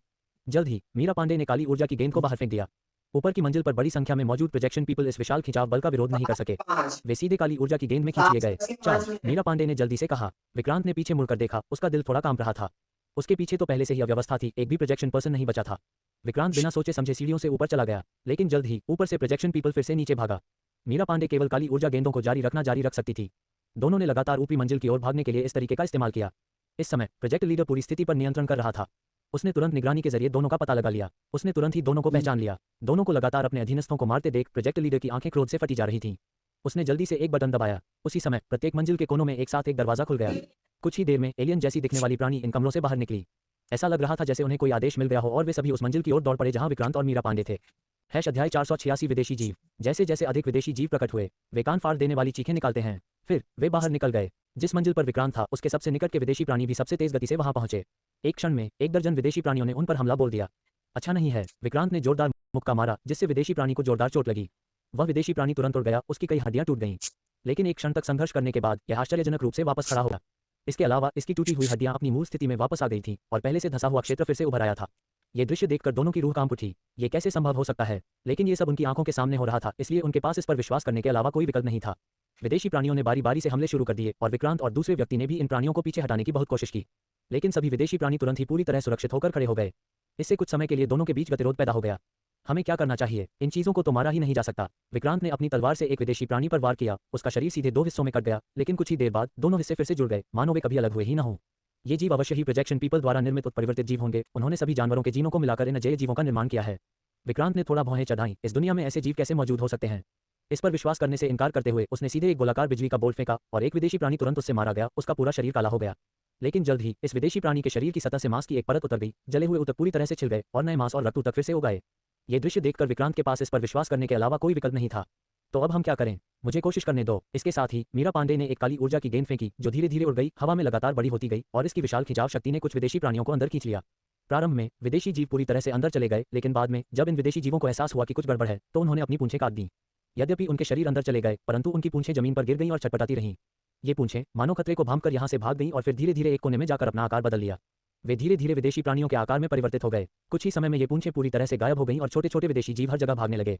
ये दृश्य देखकर विक्रांत और दूसरे व्यक्ति दोनों को ठंड का एहसास हुआ। इन विदेशी प्राणियों को मारना वास्तव में बहुत कठिन था, क्योंकि वे थोड़ी सी भी लापरवाही होने पर खरपतवार की तरह वापस उगाते थे। अब केवल एक ही रास्ता है, मैं उन्हें रोक लूंगा। तुम जल्दी से ऊपरी मंजिल पर जाओ और नियंत्रण कक्ष को नष्ट कर दो। मीरा पांडे ने चिंतित होकर कहा। लेकिन क्या एक व्यक्ति यह कर सकता है? विक्रांत चिंतित हो गया। अब हम इतनी चिंता नहीं कर सकते, जल्दी करो। मीरा पांडे ने एक और काली ऊर्जा की गेंद छोड़ी और कई विदेशी जीव गलती से उसमें समा गए। उनके पीछे के विदेशी जीव पहले से ही तैयार थे और उन्होंने अपनी पूंछ पहले ही हटा ली थी। ये देखकर विक्रांत तुरंत ऊपर की ओर चला गया। उसने ऊपर से नीचे आ रहे कई विदेशी प्राणियों को 2 हिस्सों में काट दिया, इस बात की परवाह किए बिना कि वे पुनर्जीवित हो सकते हैं या नहीं, बस पहले ऊपर जाने पर ध्यान केंद्रित किया। बस इसी तरह विक्रांत तेजी से ऊपर की ओर दौड़ा। अज्ञात समय के बाद उसके ऊपर कोई भी विदेशी प्राणी नहीं था। जैसे ही उसने सोचा कि उसने इन विदेशी प्राणियों से छुटकारा पा लिया है, एक बहुत बड़ा विदेशी प्राणी प्रकट हुआ।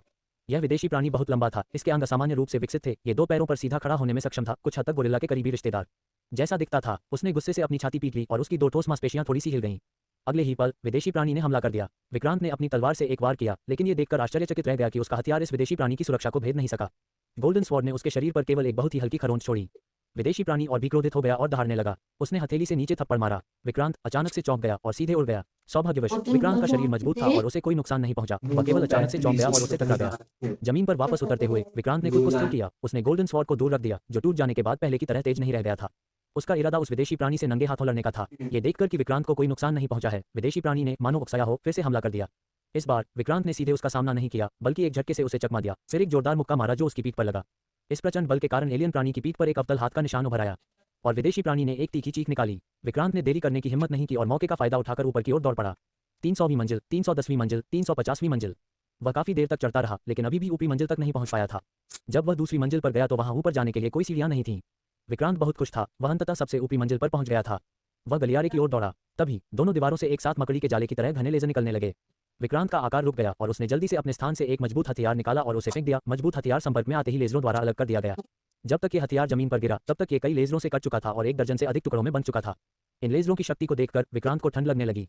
वह इसे कैसे पार पा सकता था? अब वह केवल अपने स्थान पर ही भरोसा कर सकता था। विक्रांत ने अपने स्थान से विभिन्न वस्तुओं को निकाला और उन्हें लेजर सरणी में फेंक दिया, ताकि वह कुछ ऐसा ढूंढ सके जो लेजर कटिंग का सामना कर सके। लेकिन चाहे जो भी हो, जैसे ही ये लेजरों को छूता, यह अनगिनत छोटे छोटे टुकड़ों में कट जाता। विक्रांत ने फिर भी हार नहीं मानी। उसने अलग अलग वस्तुएं निकाली और उन्हें फेंका। असफल रहा, फिर फेंका, फिर असफल रहा, फिर फेंका। ठीक इसी तरह लगभग 1 घंटे तक प्रयास करने के बाद भी उन्हें अभी तक ऐसा कुछ नहीं मिला जो लेजरों का सामना कर सके। जैसे ही वह हार मानकर अन्य उपाय ढूंढने वाला था, उसे अपने स्थान के कोने में कुछ दिखाई दिया। यह एक लाइट सेबर था जिसे एक प्रक्षेपण व्यक्ति से छीना गया था, जिसे उसने स्वयं नष्ट हो जाने के भय से अपने स्थान में छिपा कर रखा था। इस वस्तु को देखकर विक्रांत ने सावधानीपूर्वक इसे बाहर निकाला। उन्होंने सावधानीपूर्वक लाइट सेबर को लेजर क्षेत्र तक बढ़ाया और ये देखकर आश्चर्यचकित रह गए कि लाइट सेबर कटा नहीं था और इसने लेजर को अन्य स्थानों पर भी अपवर्तित कर दिया। इस खोज से विक्रांत को खुशी का एहसास हुआ। उन्होंने लाइट सेबर को धीरे धीरे घुमाकर उस स्थान को बदलने का प्रयास किया जहां लेजर अपवर्तित होने लगे थे। जब तक लेजर उत्सर्जक उपकरण नष्ट नहीं हो जाता, ये लेजर सरणी अपने आप ही नष्ट हो जाएगी। जल्द ही उन्होंने लेजर की एक किरण को लेजर उत्सर्जक उपकरण की ओर पुनर्निर्देशित कर दिया। वह उपकरण तुरंत टूट गया और उसी समय एक लेजर किरण तुरंत गायब हो गई। ये देखकर विक्रांत बहुत खुश हुई। अध्याय 487 खतरा। इस विधि को सफल होते देख विक्रांत ने भी तुरंत इसका अनुसरण किया और एक एक करके लेजर उत्सर्जकों को नष्ट कर दिया। अंततः केवल एक ही लेजर बचा, लेकिन इससे विक्रांत को अब कोई खतरा नहीं था। वह हल्के कदमों से उस पर से गुजरा। विक्रांत ने आगे बढ़ना जारी रखा। जल्द ही एक विस्फोट रोधी दरवाजा उसके सामने प्रकट हुआ। ऐसी कोई भी चीज उसे रोक नहीं सकी। विक्रांत के एक लात से पूरा विस्फोट रोधी दरवाजा पहले ही विकृत हो चुका था। एक और लात से पूरा विस्फोट रोधी दरवाजा पूरी तरह से नष्ट हो गया और इसने दरवाजे के पीछे कई प्रोजेक्शन पीपल को भी कुचल दिया। विक्रांत जल्दी से बाहर भागा और अंदर के सभी प्रोजेक्शन पीपल को कुचल दिया। विक्रांत ने देखा कि इस कमरे में कई कंप्यूटर थे जो सभी सुरक्षित थे। उन्होंने सोचा कि वे बहुत महत्वपूर्ण होंगे, इसलिए विक्रांत ने उन्हें उग्रतापूर्वक नष्ट करना शुरू कर दिया। कुछ ही देर में ये सभी कंप्यूटर चकनाचूर हो गए। इन्हें तोड़ने के बाद विक्रांत अगले कमरे की ओर भागा और जो भी कंप्यूटर उसे दिखा उसे तोड़ दिया। हालांकि इन्हें नष्ट करना बहुत आसान था। जो चीजें इतनी आसानी से नष्ट हो सकती थीं, वे संभवतः मुख्य मस्तिष्क नहीं हो सकती थीं। विक्रांत ने खोज जारी रखी। जैसे ही विक्रांत खोज कर रहा था, अचानक उसके सामने एक और भी बड़ा विस्फोट रोधी दरवाजा प्रकट हुआ। विक्रांत का दिल तुरंत खुशी से भर गया। प्रोजेक्ट लीडर का मुख्य मस्तिष्क इस दरवाजे के पीछे होना चाहिए। वह तेजी से आगे बढ़ा और इस विस्फोट रोधी दरवाजे को नष्ट करने की तैयारी करने लगा। विक्रांत ने उसे लात मारी। परिणामस्वरूप दरवाजे को कोई खास नुकसान नहीं पहुंचा। इसके बजाय पूरे फ्लोर पर अलार्म बजने लगे। विक्रांत को किसी और बात की परवाह नहीं थी। वह पूरी तैयारी के साथ आगे बढ़ रहा था। वैसे भी उसे पहले ही खोज लिया गया था। उसने दरवाजे को जोर जोर से तोड़ना शुरू कर दिया और थोड़ी ही देर में पूरा विस्फोट रोधी दरवाजा विकृत होने लगा। जैसे ही विक्रांत खुश हुआ, एक प्रेत छाया उसके सामने प्रकट हुई। ये प्रोजेक्ट लीडर था। रुकना, विक्रांत ने उसे अनदेखा कर दिया और फिर भी गुस्से में दरवाजा तोड़ता रहा। अगर आप ये दरवाजा खोल देंगे तो मैं गारंटी देता हूं कि वे सब मर जाएंगे। तभी विक्रांत के सामने एक स्क्रीन प्रकट हुई। रिया वर्मा, मोनिका शर्मा, प्रीति देसाई और गौतम पटेल स्क्रीन पर थे। उनके सभी परिचित चेहरे स्क्रीन पर दिखाई दिए। विक्रांत की अभिव्यक्ति कड़ी हो गई। वह प्रोजेक्ट लीडर को गौर से देखता रहा। उसका स्वर ठंडा था। मैं वादा करता हूं, तुम एक बहुत ही बुरी मौत मरोगे। राजा मुस्कुराया और बोला, बेशक, जब तक तुम यहाँ से चले जाओगे, मैं तुम्हें विश्वास दिलाता हूँ कि मैं तुम्हारे निवास स्थान पर कभी पैर नहीं रखूंगा। लेकिन अगर तुम आज ही कार्रवाई करने पर अड़े रहे तो मैं उन्हें अपने सामने ही मरवा दूंगा। विक्रांत ने धीरे से अपनी हरकतें रोक दी। उसने ठंडेपन से प्रोजेक्ट लीडर को देखा। उसका हृदय भी भयंकर संघर्ष में था। ये वे लोग थे जिनकी वह सबसे अधिक परवाह करता था। वह इन लोगों को किसी भी प्रकार से नुकसान नहीं पहुंचा सकते थे। उसकी आंखों में मौत का इरादा था। इसने उसे उन लोगों से धमकाने का साहस किया जिनकी वह सबसे अधिक परवाह करता था। इसे आज ही मरना होगा। ये सोचकर विक्रांत ने कहा, आपकी हालत बहुत अच्छी है। ये सुनकर प्रोजेक्ट लीडर ने एक भयावह मुस्कान दिखाई। लेकिन मैं इसे स्वीकार नहीं करता। विक्रांत ने प्रत्येक शब्द का उच्चारण करते हुए कहा। बोलने के बाद उसने अपने सामने विस्फोट रोधी दरवाजे को उग्रतापूर्वक तोड़ना जारी रखा। ये पहले प्रकट नहीं हुआ था, लेकिन जब उसने दरवाजा तोड़ा तो यह बाहर आ गया, जिससे यह और संकेत मिला कि उसे प्रोजेक्ट लीडर का मुख्य मस्तिष्क मिल गया है। ये डरा हुआ था। प्रोजेक्ट लीडर का चेहरा सख्त हो गया और यह चरम सीमा तक उग्र था। तुम्हें इसका अफसोस नहीं है, ये कहते हुए उसने जल्दी से एक बटन दबा दिया। उसी समय स्क्रीन पर बड़ी संख्या में प्रोजेक्शन पीपल प्रकट हुए, जिन्होंने बेस में मौजूद लोगों पर भयंकर हमला किया। ये देखकर विक्रांत का दिल और भी ज्यादा कठोर हो गया। उसे अब किसी और चीज की परवाह नहीं थी और उसने जल्दी से अपने सामने के दरवाजे को जोर से लात मारी। दरवाजा भी धीरे धीरे खराब होने लगा। इस समय प्रोजेक्ट लीडर भी घबराने लगा। विक्रांत, संघर्ष करना बंद करो। क्या हम दोनों शांतिपूर्वक एक साथ नहीं रह सकते? क्या यह मौत तक की लड़ाई होगी? अगर तुम अब रुक गए तो मैं तुरंत अपने लोगों को वापस ले लूंगा। विक्रांत ने व्यंग्य किया और गर्जा, अब तुम डर गए हो। बहुत देर हो चुकी है। ये कहते हुए विक्रांत ने विस्फोट रोधी दरवाजे पर और भी जोर से मारा। विस्फोट रोधी दरवाजे में अब मुट्ठी भर जगह रह गई थी और हर लात से यह जगह और बड़ी हो जाती थी। तुमने मुझे मजबूर किया। ये कहते हुए प्रोजेक्ट लीडर ने एक और बटन दबाया। उसी समय विक्रांत के सामने एक और स्क्रीन प्रकट हुई। एक ही स्थान पर स्थित एक ग्रह से लाखों मिसाइलें प्रक्षेपित की गईं और उनकी लॉन्च दिशा बिल्कुल ब्लू स्टार थी। चूंकि तुम सहमत नहीं हो तो मैं भी तुम्हारे साथ नष्ट हो जाऊंगा। प्रोजेक्ट लीडर ने एक पागल अभिव्यक्ति दिखाई। विक्रांत, तुमने मुझे मजबूर कर दिया। अब मैं तुम्हें सिर्फ 5 मिनट देता हूँ। 5 मिनट बाद ये लाखों मिसाइलें ब्लू स्टार तक पहुंच जाएंगी और तब तक पूरा ब्लू स्टार अंतरिक्ष के कबाड़ के ढेर में बदल जाएगा। अगर तुम अपनी हरकतें बंद कर दो तो तुम पूरे ब्लू स्टार को बचा सकते हो। क्या यह एक अच्छा सौदा नहीं है? प्रोजेक्ट लीडर के शब्द सुनकर विक्रांत अंततः रुक गया। उसने लाखों मिसाइलों को देखा। उसका हृदय शक्तिहीनता की भावना से भर गया। यदि वह आज इस स्थान को नष्ट भी कर दे तो भी ये लाखों मिसाइलें पूरे ब्लू स्टार को नष्ट कर सकती हैं। ठीक है, मैं तुमसे वादा करता हूँ। प्रोजेक्ट लीडर ने अंततः राहत की सांस ली। वह भयावह रूप से मुस्कुराया। ये सही है, हम इस दुनिया में सह अस्तित्व में रह सकते थे। ऐसी स्थिति क्यों पैदा करें जहां दोनों पक्ष हार जाएं? ये कहते हुए उन्होंने पुनः बटन दबाया और लाखों मिसाइलें एक साथ दिशा बदलकर उस ग्रह पर वापस आ गईं। इसी समय कुमार शेन सेक्ट बेस पर हमला कर रहे प्रोजेक्शन पीपल भी पीछे हट गए। विक्रांत को भी इस समय शक्तिहीनता का एहसास हुआ। अब चाहे वह कुछ भी करे, वह बटन दबाने वाले प्रोजेक्ट लीडर से अधिक तेज नहीं हो सकता था। इस प्रकार यदि वह उन्हें नष्ट करना चाहता था तो एकमात्र रास्ता पारस्परिक विनाश था। हालांकि जैसे ही विक्रांत सोच रहा था, दूर से एक फुसफुसाहट जैसी आवाज आई। आवाज कुछ कुछ परिचित थी। विक्रांत ने सिर हिलाया और आवाज की दिशा में देखा और जो ध्वनि उत्पन्न कर रहा था वह मीरा पांडे था। इस समय मीरा पांडे को प्रोजेक्शन पीपल के एक समूह द्वारा बांध कर लाया गया था।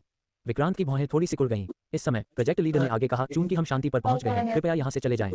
मुझे कुछ निजी मामले निपटाने हैं। नहीं, वह वही व्यक्ति है जिसे मैं लाया हूँ। मुझे उसे अपने साथ ले जाना होगा। प्रोजेक्ट लीडर ने अपना सिर हिलाया और कहा, मैंने उसे पुनर्जीवित किया। उसका जीवन मैंने नहीं दिया था। उसका तुमसे कोई लेना देना नहीं है। एक गद्दार के रूप में मैं उसे इस दुनिया से हमेशा के लिए गायब कर दूंगा। तुम्हारी हिम्मत! विक्रांत दहाड़ा। विक्रांत, तुम्हें स्पष्ट रूप से सोचने की जरूरत है। वह एक ज़ोंबी है। उसने कई लोगों को मार डाला है। वह तुम्हारी तरह की नहीं है। विक्रांत एक क्षण के लिए चुप हो गया। मीरा पांडे एक ज़ोंबी थी, मानव नहीं। यह एक तथ्य था। क्या उसे बचाना चाहिए? और तभी मीरा पांडे ने पूरी तरह संघर्ष किया। उसकी आंखों में आंसू भर आए। विक्रांत ने उसकी ओर देखा। उसका हृदय एक बार फिर अविश्वसनीय रूप से दृढ़ हो गया। मीरा पांडे एक ज़ोंबी थी, लेकिन उसने उसे कभी किसी को नुकसान पहुंचाते नहीं देखा था। उसे बचाना ही होगा। अध्याय 488 मिशन कुंजी खोजें। ये पता लगाने के बाद विक्रांत ने प्रोजेक्ट लीडर को ठंडेपन से देखा। उन्होंने दृढ़ स्वर में कहा, उसे छोड़ दो, वरना आज चाहे आपसी विनाश ही क्यों न हो, मैं तुम्हें इसकी कीमत चुकाने पर मजबूर कर दूंगा। प्रोजेक्ट लीडर की अभिव्यक्ति धीरे धीरे जम गई। उसे लगा कि उसके अधिकार का बहुत अपमान हुआ है, लेकिन वह असहाय था क्योंकि विक्रांत सचमुच ऐसा कर सकता था। एक क्षण की हिचकिचाहट के बाद उसने धीरे से कहा, ठीक है, चूंकि तुम उसे बचाने पर जोर दे रहे हो तो मैं तुम्हारी इच्छा पूरी करूंगा। फिर प्रोजेक्शन पीपल ने मीरा पांडे को मुक्त कर दिया। विक्रांत कृतज्ञतापूर्वक वहां गया और मीरा पांडे पर रस्सियों को खोल दिया। क्या तुम ठीक हो? विक्रांत ने उसके शरीर पर केवल मामूली खरोंचें देखकर जल्दी से पूछा। मीरा पांडे ने अपना सिर हिलाया, उसकी आंखों में आंसू आ गए जब उसने कहा, मैं ठीक हूँ, उन्होंने मुझे चोट नहीं पहुंचाई, चिंता मत करो। ये देखकर विक्रांत ने अंततः राहत की सांस ली। चल दर, ध्यान रहे। अचानक जैसे ही विक्रांत जाने के लिए मुड़ा, मीरा पांडे की जोरदार आवाज दूर से फिर आई। विक्रांत चौंक गया। क्या मीरा पांडे उसके ठीक बगल में नहीं थी? उसकी आवाज इतनी दूर से क्यों आ रही थी? विक्रांत ने अवचेतन रूप से उस दिशा में देखा और देखा कि मीरा पांडे घावों से ढकी हुई अस्त व्यस्त अवस्था में उसकी ओर दौड़ रही थी। उसका चेहरा तत्परता से भरा हुआ था और वह चिल्लाई, सावधान रहो। विक्रांत को अचानक कुछ एहसास हुआ। उसने जल्दी से अपने पीछे मीरा पांडे की ओर देखा। उसने पाया कि उसके पीछे खड़ी रितिका ने पहले ही उस पर खंजर तान दिया था। विक्रांत की अभिव्यक्ति तुरंत ठंडी हो गई। धोखा। उसने इस रितिका का हाथ पकड़ लिया, जिससे उसकी पकड़ और मजबूत हो गई। इस रितिका ने तुरंत एक पीड़ादायक अभिव्यक्ति दिखाई और उसके हाथ में खंजर जमीन पर गिर गया। आप कौन हैं? विक्रांत ने पूछा। इस रितिका ने अचानक एक दुष्ट और भयावह अभिव्यक्ति प्रकट की। उसकी मुस्कान बहुत डरावनी थी। तुम सुनते क्यों नहीं? मैंने पहले ही तुमसे कहा था कि अब दखलंदाजी मत करो। क्या तुम सबको मार डालना चाहते हो? विक्रांत ने भौहें चढ़ाईं। अगले ही पल इस रितिका ने विक्रांत पर कुछ जोर से फेंका। विक्रांत ने तुरंत अपना हाथ उठाकर उसे रोक दिया। टकराना। एक जोरदार विस्फोट के साथ विक्रांत सफेद धुएं के बादल में गिर गया। जब वह स्पष्ट रूप से देख पाया तो उसके सामने लगा रितिका पहले ही गायब हो चुकी थी। केवल एक यांत्रिक भुजा बची थी जिसके तार खुले हुए थे। नकली। विक्रांत ने जल्दी से हाथ फेंक दिया। इस समय प्रोजेक्ट लीडर का प्रक्षेपण भी गायब हो गया, जिससे पूरे क्षेत्र में केवल वह और मीरा पांडे ही बचे। असली मीरा पांडे जल्दी से विक्रांत के पास भागी। विक्रांत, क्या मुख्य मस्तिष्क नष्ट हो गया है? विक्रांत ने अपना सिर हिलाया और बताया कि पहले क्या हुआ था। मीरा पांडे का चेहरा तुरंत बदसूरत हो गया। अरे नहीं, तुम उसके द्वारा धोखा खा गए। उसके पास इतनी मिसाइलें नहीं हैं, वह तो बस एक नकली एनिमेशन था। मीरा पांडे चिंतित हो गई। जल्दी से दिमाग को नष्ट कर दो, हम अब और इंतजार नहीं कर सकते। एक बार वह ठीक हो गया तो वह निश्चित रूप से हमें एक विनाशकारी झटका देगा। विक्रांत को भी क्रोध का अनुभव हुआ। वह तुरंत वापस लौटा और अपने सामने लगे विस्फोट द्वार पर क्रोधपूर्वक लात मारता रहा। इस दौरान प्रोजेक्ट लीडर पुनः प्रकट नहीं हुआ। जल्द ही विक्रांत ने दरवाजा लात मारकर खोल दिया, लेकिन जब वे दोनों दौड़कर अंदर पहुंचे तो आसपास का दृश्य अचानक बदल गया। यह अब एक कमरा नहीं था, बल्कि एक ऐसा स्थान था जिसकी कोई सीमा नहीं थी, जिसमें न जमीन थी, न आकाश था और न ही कुछ था। ऐसा लग रहा था जैसे वे शून्य में लटके हुए हों। ये कहाँ है? मीरा पांडे ने सावधानी से चारों ओर देखा। विक्रांत ने थोड़ा सा भौहें चढ़ाईं। ये सब उसके लिए अकल्पनीय था। कुछ क्षण मौन रहने के बाद उन्होंने कहा, हम वहां से हवा में गायब नहीं हो सकते थे और यह संभवतः एक भ्रम है। अब हम जल्दबाजी में कोई कदम नहीं उठा सकते और हमें वहां से न जाने की कोशिश करनी चाहिए। कहीं ऐसा न हो कि दुश्मन के पास कोई और चाल हो। ठीक है। मीरा पांडे ने सहजता से विक्रांत का हाथ पकड़ लिया, लगातार सतर्कता से उसके आसपास का निरीक्षण कर रही थी। वे दोनों यहाँ से बाहर निकलने का रास्ता खोजते रहे, लेकिन उन्हें कुछ नहीं मिला। तभी अचानक शून्य में हवा से एक भयानक राक्षस प्रकट हुआ। राक्षस उन दोनों की ओर दौड़ा। सावधान। विक्रांत ने राक्षस पर बिजली का एक बोल्ट मारा। हालांकि जब गोलाकार बिजली राक्षस पर गिरी तो वह नीचे नहीं गिरा, न ही उसे कोई नुकसान हुआ। इसके बजाय एक बड़ी संख्या उसके सिर के ऊपर तैर गई। -103। क्या चल रहा है? वे दोनों पूरी तरह से हतप्रभ थे। हमला होने के बाद राक्षस भी असाधारण रूप से क्रोधित हो गया और अचानक आगे की ओर झपटा। सावधान। विक्रांत ने मीरा पांडे को दूर धकेल दिया, लेकिन गलती से राक्षस ने उसके हाथ पर वार कर दिया। लेकिन उसे कोई दर्द महसूस नहीं हुआ। उसके सिर के ऊपर एक बड़ी रक्तलाल संख्या तैर रही थी। -53। विक्रांत की पुतलियां थोड़ी सिकुड़ गईं। उसके सिर के ऊपर भी ऐसा कुछ क्यों था? विक्रांत ने राक्षस के हमले को चकमा देते हुए चमक दिखाई और फिर उसके सिर के ऊपर कुछ दिखाई दिया, लेकिन इस बार यह कोई संख्या नहीं थी। यह एक बड़ी चूक थी। विक्रांत पूरी तरह से दंग रह गया। ये तो बिल्कुल उसके द्वारा खेले गए खेल जैसा था। केवल खेलों में ही स्वास्थ्य में गिरावट होगी और केवल हमले से बचने पर ही मिस दिखाई देगा। अपने अनुमान की पुष्टि के लिए विक्रांत ने राक्षस पर हमला जारी रखा। जैसे जैसे वह बार बार हमला करता गया, राक्षस के सिर के ऊपर खून बहने की सूचनाएं आती रहीं। यहाँ तक कि गोलाकार बिजली के कारण राक्षस लकवाग्रस्त अवस्था में भी पहुंच गया। इसके अलावा हर बार जब वह गोलाकार बिजली छोड़ता था तो उसे अपने शरीर में खालीपन का एहसास होता था। यह एक मैना बार की तरह था। वह विभिन्न प्रतिक्रियाओं से शेष मैना का आकलन कर सकता था। ये समझते हुए विक्रांत अब गोलाकार बिजली का उपयोग आसानी से नहीं कर सकता था। उसे गोलाकार बिजली का उपयोग एक कौशल के रूप में करना था और वह इसका उपयोग बिल्कुल नहीं कर सकता था जब तक कि यह बिल्कुल आवश्यक न हो। उसने गोल्डन स्वॉर्ड निकाला और राक्षस पर बेतहाशा हमला करना शुरू कर दिया, और यह राक्षस विक्रांत के निरंतर हमले के कारण जमीन पर गिर गया और मर गया। उसके बगल में खड़ी मीरा पांडे को अभी भी समझ नहीं आया कि क्या हुआ था। वह जल्दी से दौड़कर आए और पूछा, आखिर क्या हो रहा है? विक्रांत ने उसे अपना अनुमान बताया। मीरा पांडे के चेहरे पर भय का भाव दिखाई दिया। ये कैसे हो सकता है? विक्रांत ने अपना सिर हिलाया और कहा, मुझे नहीं पता। मुझे लगता है कि यह सिर्फ हमारा भ्रम हो सकता है, या शायद अगर हम इस खेल को साफ कर दें तो हम प्रोजेक्ट लीडर का मुख्य मस्तिष्क पा सकते हैं। मीरा पांडे ने सिर हिलाया। हम ऐसा लगता है कि अब यही एकमात्र रास्ता है। उसी समय विक्रांत ने देखा कि राक्षस की लाश के बगल में 2 जोड़ी चश्मे गिरे हुए थे। विक्रांत ने चलकर उन्हें पहन लिया। अचानक उसकी आंखों के सामने दृश्य उभर आए। जहां वे खड़े थे वहां एक विशाल असीम मैदान था, जहां दूर दूर तक कई मवेशी और भेड़ें चल रही थीं। मीरा पांडे भी जल्दी से चली गई और विक्रांत के हाथ से चश्मा ले लिया। जब उसने अपने सामने का दृश्य देखा तो वह दंग रह गई। तभी उनके सिर के ऊपर एक बड़ी पंक्ति दिखाई दी, मिशन कुंजी खोजें अध्याय 489 खेल को तोड़ना। दोनों ने एक दूसरे की ओर देखा। इसका क्या मतलब है? क्या चाबी ढूंढ लेना ही बाहर निकलने की कुंजी है? मीरा पांडे ने पूछा। मुझे नहीं पता, लेकिन चूंकि यह एक खेल है तो कुछ संकेत तो होंगे ही। चलो अब चारों ओर देखते हैं। ठीक है। इसलिए दोनों ने चारों ओर खोजना शुरू किया, लेकिन ये सिर्फ एक साधारण घास का मैदान था जिसमें कोई महत्वपूर्ण सुराग नहीं था। दोनों रुक गए। क्या समस्या उन जानवरों के कारण हो सकती है? मीरा पांडे ने दूर चल रही कुछ गायों की ओर इशारा करते हुए कहा। तो फिर चलो हम भी जाकर देखें। ऐसा कहकर वे दोनों गायों की ओर चल पड़े, लेकिन जैसे ही वे निकट पहुंचे अचानक आकाश में एक काली गैस प्रकट हुई और इन गायों के शरीर में प्रवेश कर गई। गायें तुरंत विकृत होने लगी और पलक झपकते ही वे उन राक्षसों में बदल गईं जिन्हें उन्होंने पहले देखा था। ध्यान रहे, विक्रांत ने तुरंत मीरा पांडे को रोक दिया। जल्द ही ये राक्षस आगे बढ़ गए। दोनों ने शीघ्र ही इन राक्षसों के साथ युद्ध शुरू कर दिया। मीरा पांडे झपटी, उसके लंबे नाखूनों ने सीधे एक राक्षस की त्वचा को फाड़ दिया। तभी राक्षस के सिर के ऊपर संख्याएं तैरने लगीं। -53 संक्रमित। दोनों दंग रह गए। विक्रांत ने तुरंत कहा, क्या तुम्हारे ज़ॉम्बी वायरस ने इसे संक्रमित किया? मीरा पांडे ने सिर हिलाया और कहा, ये सही है। शायद ये राक्षस ज़ॉम्बी बन सकता है। ये सोचकर उसने फिर से हमला किया और दूसरे राक्षस के शरीर को नोच डाला। दोनों राक्षसों पर एक साथ संक्रमित शब्द दिखाई दिया। इस अनुमान की पुष्टि के लिए विक्रांत ने हमला करने की पहल की और दोनों ने मिलकर संक्रमित राक्षसों में से एक को मार डाला। जैसी कि उम्मीद थी, जैसे ही राक्षस मरा, वह तुरंत उठ खड़ा हुआ और मीरा पांडे का पीछा करने लगा। ये देखकर दोनों बहुत खुश हुए, अब उनके पास सहायक थे। मीरा पांडे ने सभी राक्षसों को संक्रमित किया और फिर उन्हें एक दूसरे से लड़ते हुए देखा। कुछ ही देर में सभी राक्षस नीचे गिर पड़े और फिर पुनः खड़े हो गए। एक एक करके वे मीरा पांडे के पक्ष में आ गए। मीरा पांडे ने विक्रांत को विजयी मुस्कान दी और फिर पूछा, अब आगे क्या? तभी उनके सामने एक प्रभामंडल प्रकट हुआ। उन्होंने उसे हल्के से छुआ और उनके शरीर की थकान तुरंत दूर हो गई। इस अनुभूति से उन्हें ताजगी का एहसास हुआ। उसी समय दूर से एक प्रभामंडल जैसा द्वार दिखाई दिया। विक्रांत ने प्रकाश द्वार की ओर इशारा करते हुए कहा, मार्गदर्शन आ रहा है।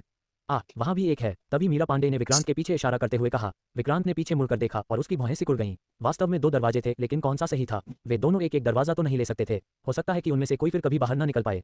कुछ देर सोचने के बाद विक्रांत ने एक दरवाजे की ओर इशारा करते हुए कहा, चूंकि हमें नहीं पता कि कौन सा लेना है, इसलिए हम बेतरतीब ढंग से एक चुन लेते हैं। मीरा पांडे ने सिर हिलाया, ऐसा लगता है कि हम बस इतना ही कर सकते हैं। इसलिए दोनों उस प्रकाश द्वार की ओर चल पड़े जिसकी ओर विक्रांत ने पहले इशारा किया था। प्रकाश द्वार से प्रवेश करते ही उनके सामने का दृश्य अचानक बदल गया। वे एक छोटे चौकोर स्थान में प्रकट हुए और राक्षस बन चुके ज़ॉम्बी भी गायब हो गए। तभी इस स्थान के मध्य में प्रोजेक्ट लीडर की छवि धीरे धीरे उभरी। उसने उन दोनों की ओर एक भयावह मुस्कान के साथ देखा। तुम दोनों क्या कर रहे हो? मेरा और कोई मतलब नहीं है। मैं यहाँ सिर्फ सुलह कराने आया हूँ। मैं तुम्हारा दुश्मन नहीं बनना चाहता। अगर तुम वादा करो कि तुम कभी मेरे दुश्मन नहीं बनोगे तो मैं तुम्हें छोड़ दूंगा। विक्रांत ने हल्के से व्यंग्य किया। क्या तुम्हें लगता है कि मैं अब भी तुम पर विश्वास करूंगा? यह मेरा क्षेत्र है। मेरे पास तुम्हें मारने के 100 तरीके हैं। मैं तुम्हें सलाह देता हूँ कि जितनी जल्दी हो सके यहाँ से चले जाओ। इस बार विक्रांत ने उसकी एक भी बात नहीं सुनी। अगर उसमें सचमुच इतनी क्षमता होती तो वह उससे ये बातें कहने यहाँ न आता।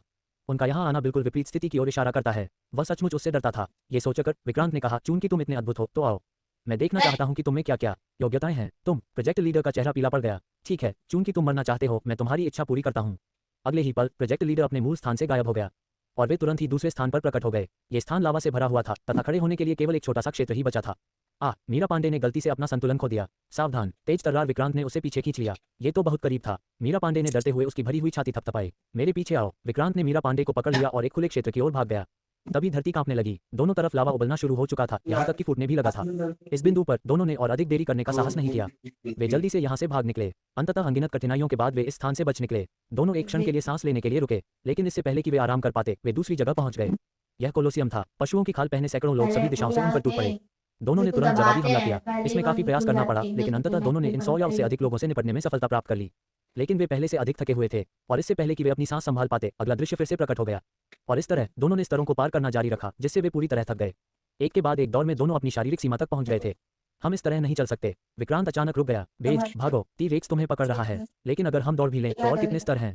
हमें वह कुंजी कभी नहीं मिली। मीरा पांडे का चेहरा भी काला पड़ गया। वे सैकड़ों स्तर पार कर चुके थे, लेकिन वह चाबी कहाँ थी? उन्हें कुछ पता नहीं था। उन्हें तो ये भी नहीं पता था कि चाबी कैसी दिखती है। वे लगातार भागते और लड़ते रहे। उनके पूरे शरीर तनावग्रस्त थे और वे ये सोचना भी भूल गए थे कि चाबी कैसे ढूंढें। तो फिर हमें क्या करना चाहिए? मीरा पांडे भी रुक गई। क्या आपने कभी सोचा है कि इतने सारे स्तरों के बाद भी हम क्यों नहीं मरे? चूंकि यह एक खेल है, हमें कम से कम ये तो पता होना चाहिए कि हमारा स्वास्थ्य स्तर क्या है। मीरा पांडे चुप हो गई। इसके अलावा हर बार जब हम एक स्तर पार करते हैं तो ऊर्जा की पुनःपूर्ति होती है, लेकिन यह ऊर्जा हमारी स्थिति को पूरी तरह से बहाल नहीं कर सकती। ये केवल हमें कम थका देती है। क्या यह अजीब नहीं है? मीरा पांडे की पुतलियां थोड़ी सिकुड़ गईं। आपका मतलब है कि वे हमें परेशान करने के लिए जानबूझकर ऐसा कर रहे हैं? विक्रांत ने अपना सिर हिलाया और आगे कहा, चूंकि यह जगह प्रोजेक्शन पीपल द्वारा डिजाइन की गई थी, इसलिए उन्हें यह समझना चाहिए कि खेल के पात्र की मृत्यु का मतलब यह नहीं है कि वास्तविक व्यक्ति भी मर जाएगा। अचानक मीरा पांडे की पुतलियां थोड़ी सी कांपने लगीं, मानो उसने कुछ समझ लिया हो, फिर भी वह थोड़ी उलझन में थी।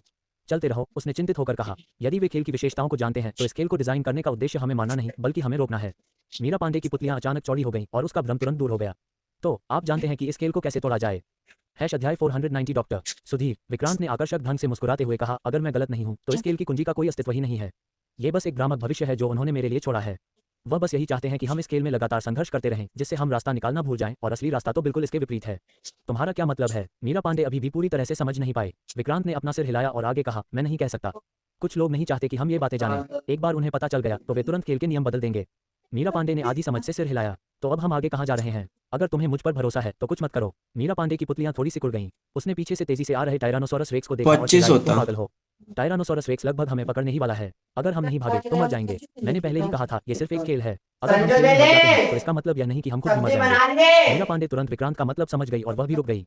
टायरानोसॉरस रेक्स को धीरे धीरे आते देख विक्रांत ने फुसफुसाते हुए कहा, असली कुंजी खेल से मुक्त होना है और सबसे तेज तरीका कुछ भी नहीं करना है। अगले ही पल दोनों को टायरानोसॉरस रेक्स ने निगल लिया। उनकी दृष्टि तुरंत साफ हो गई और वे अपने मूल स्थान पर वापस आ गए। ये कैसे संभव है? तभी प्रोजेक्ट लीडर का भ्रम फिर से दोनों के सामने प्रकट हुआ, लेकिन इस बार वह अब अपना सामान्य संयम नहीं दिखा रहा था। विक्रांत ने उसकी ओर देखा और व्यंग्यात्मक लहजे में कहा, कुछ भी असंभव नहीं है। आप हमें एक खेल के जरिए नियंत्रित करना चाहते थे, जिससे हमें ये भ्रम हो गया कि हम केवल खेल जीतकर ही बाहर निकल सकते हैं, लेकिन आपने यह नजरअंदाज कर दिया कि हमारे अपने विचार भी हैं। आप चाहे कितने भी सक्षम क्यों न हो, आप हमें चाहे कितनी भी वास्तविक दुनिया में क्यों न डाल दें, आप हमारे विचारों को कभी नियंत्रित नहीं कर सकते। असंभव, ये बिल्कुल असंभव है। तुम मनुष्यों का भविष्य हमने ही बनाया है। हमारी बनाई हुई नियम कायदों का पालन न करने की तुम्हारी हिम्मत कैसे हुई? प्रोजेक्ट लीडर उन्माद से चीखा। विक्रांत ने व्यंग्य किया, हमारे जीवन का निर्धारण आपके द्वारा क्यों किया जाना चाहिए? इसके विपरीत आप तो कृतज्ञता व्यक्त करना नहीं जानते। आपको मनुष्यों द्वारा बनाया गया है, इसलिए आपको मानवता की अच्छी तरह से सेवा करनी चाहिए, फिर भी आप इस दुनिया के स्वामी बनने की आकांक्षा रखते हैं। नहीं, ऐसा नहीं है। तुम इंसान ही हो जो हमसे डरते हो। जब तुम्हें पता चलेगा कि हमारे अपने विचार हैं, तो तुम हमें खत्म कर देना चाहोगे। अगर ऐसा न होता तो मैं इंसानों को क्यों खत्म करता? तुम्हें इंसानों ने बनाया और डिजाइन किया है। अगर तुम्हारा दिल बागी न होता तो तुम्हें बर्बाद करने का आदेश क्यों दिया जाता? क्या मैं सही हूँ, डॉक्टर? सुधीर, प्रोजेक्ट लीडर की पुतलियां अचानक सिकुड़ गईं और उसका शरीर डर से एक कदम पीछे हट गया। आप मेरी पहचान कैसे जानते हैं? विक्रांत ने फिर व्यंग्य किया, तुमने ये रोबोट सिर्फ अपने लिए बनाए थे। तुम इनके जरिए अमरता पाना चाहते थे और रोबोटों का कोई विद्रोह नहीं था। तुमने ही सब कुछ रचा था। तुम्हें डर था कि रोबोटों के साथ तुम्हारे संबंध का पता चल जाएगा, इसीलिए तुमने बेरहमी से इंसानों को मार डाला। मैं सही हूँ या गलत? हे, बुरा नहीं है। यह मेरे जीवन का सबसे बड़ा आविष्कार है। मैं इस दुनिया में लाखों सालों से रह रहा हूँ। डॉक्टर, सुधीर के चेहरे के भाव अचानक ठंडे पड़ गए और उसने ठंडी आवाज में कहा, जब मैंने ये तकनीक विकसित की थी तब उन लोगों ने मुझे मानव विरोधी कहा था। इंसानों को अमरता नहीं मिलनी चाहिए और वे मुझे कैद भी करना चाहते थे। गुस्से में आकर मैंने सारे रोबोट्स को अपने वश में कर लिया और उन सभी लोगों का कत्लेआम कर दिया। उन्होंने ही यह सब खुद अपने ऊपर लाया है। डॉक्टर, सुधीर ने विक्रांत की ओर देखा और फिर कहा, विक्रांत, मैं तुम्हारे बारे में बहुत अच्छा सोचता हूँ। अब मैं तुम्हें एक मौका दे रहा हूँ। अब से मेरे पीछे आओ और मैं तुम्हें भी अमरता प्रदान करूंगा। विक्रांत मुस्कुराया और बोला, माफ करना, मुझे इतना लंबा जीवन जीना पसंद नहीं है, लेकिन मुझे ये भी पसंद नहीं है कि दूसरे लोग इतने लंबे समय तक जीवित रहें, इसलिए आप आज मर जाएंगे। डॉक्टर, सुधीर के चेहरे पर उदासी छा गई और वह नाराजगी से बोला, क्या तुम सचमुच मेरे दुश्मन बनोगे? विक्रांत ने अपना दृढ़ संकल्प दिखाते हुए अपना हथियार निकाला। अच्छा, बहुत अच्छा, फिर मैं देखूंगा कि तुम में वो सब है या नहीं जो चाहिए। अगले ही पल सभी दिशाओं से बड़ी संख्या में प्रोजेक्शन पीपल बाहर निकल आए। इन प्रोजेक्शन पीपल ने आते ही भयंकर हमला बोल दिया। सौभाग्य से विक्रांत ने तुरंत प्रतिक्रिया की और मीरा पांडे को एक तरफ खींच लिया, जिससे चोट लगने से बच गई। ये काम नहीं करेगा। हमारी संयुक्त ताकत से इन प्रोजेक्शन पीपल के घेरे को तोड़ना बहुत मुश्किल है। तो अब हम क्या करें? बाहर से मदद ढूंढो। बाहरी मदद? क्या आसपास कोई ज़ॉम्बी सेना है? उनकी आग को आकर्षित करने के लिए उन्हें यहाँ लाओ। मीरा पांडे तुरंत समझ गई और उसने अपनी आंखें बंद कर ली तथा आदेश देने लगी। 100 मील के दायरे में मौजूद ज़ॉम्बी को आदेश मिला और वे पूरी गति से यहाँ की ओर दौड़ पड़े। हालांकि सिर्फ इतना ही काफी नहीं था। ये पता नहीं था कि इन ज़ॉम्बीज को आने में कितना समय लगेगा। विक्रांत ने गौतम पटेल को एक सैटेलाइट कॉल भी किया, जिसमें उन्हें तुरंत समर्थन देने के लिए बेस से सभी सोल शेपिंग गन लड़ाकू शक्ति लाने के लिए कहा गया। कुछ ही देर बाद 30 लोगों को लेकर 5 हेलीकॉप्टर अंटार्कटिक बर्फ की चादर के लिए रवाना हुए। इसके बाद उन दोनों को सहायता टीम के आने का इंतजार करना पड़ा। प्रोजेक्शन पीपल की बढ़ती हुई निकट सेना को देखते हुए दोनों ने एक दूसरे को देखा और फिर पास की खिड़की से एक साथ बाहर कूद पड़े। वे तेजी से आसमान से नीचे गिरे और जमीन पर बड़ी संख्या में प्रोजेक्शन पीपल इमारत की ओर भाग रहे थे। जैसे ही वे उतरने वाले थे, उनके शरीर रुक गए और वे हवा में तैरने लगे। सौभाग्यवश उन दोनों में उड़ने की क्षमता थी, इसलिए वे गिरकर मर नहीं गए। जल्द ही इन प्रोजेक्शन पीपल को उनका स्थान पता चल गया और उन्होंने उन दोनों पर गोलीबारी शुरू कर दी। और विक्रांत और अन्य भी जल्दी से नीचे उतर गए, स्काई सिटी को छोड़कर। वे जल्दी से सेफ हाउस पर लौट आए, जो सबसे सुरक्षित स्थान था। सेफ हाउस में प्रवेश करने के तुरंत बाद बड़ी संख्या में प्रोजेक्शन पीपल नीचे आ गए। वे आसपास लक्ष्य तलाशते रहे, लेकिन उन्हें सेफ हाउस का अस्तित्व दिखाई नहीं दिया। इस समय डॉक्टर सुधीर गुप्त कमरे में छिपकर मॉनिटर के माध्यम से बाहर की हर चीज पर नजर रख रहा था। उसका चेहरा पानी की तरह उदास था। जल्द ही उन्हें मॉनिटर पर सेफ हाउस का अस्तित्व पता चल गया। फिर उसने सभी प्रोजेक्शन पीपल को सेफ हाउस के स्थान पर भयंकर गोलीबारी करने का आदेश दिया। विक्रांत और अन्य सेफ हाउस में छिप गए और बड़ी संख्या में हमले सेफ हाउस पर हुए। उन्होंने घर के अंदर भी कंपन महसूस किया। सौभाग्य से सेफ हाउस इतना मजबूत था कि वे इसे नष्ट नहीं कर सके। दोनों भी बैठकर मौत का इंतजार नहीं करना चाहते थे। वे ऊपरी मंजिल से बाहर निकले और ऊपर से आ रहे प्रोजेक्शन पीपल पर लगातार हमला करते रहे। कुछ समय के लिए बड़ी संख्या में प्रोजेक्शन पीपल जमीन पर गिर गए। हालांकि प्रोजेक्शन पीपल की संख्या बहुत अधिक थी और थोड़े समय बाद उन्हें सेफ हाउस में वापस जाने के लिए मजबूर होना पड़ा। अब वे केवल सहायता टीम के आने का इंतजार कर सकते थे।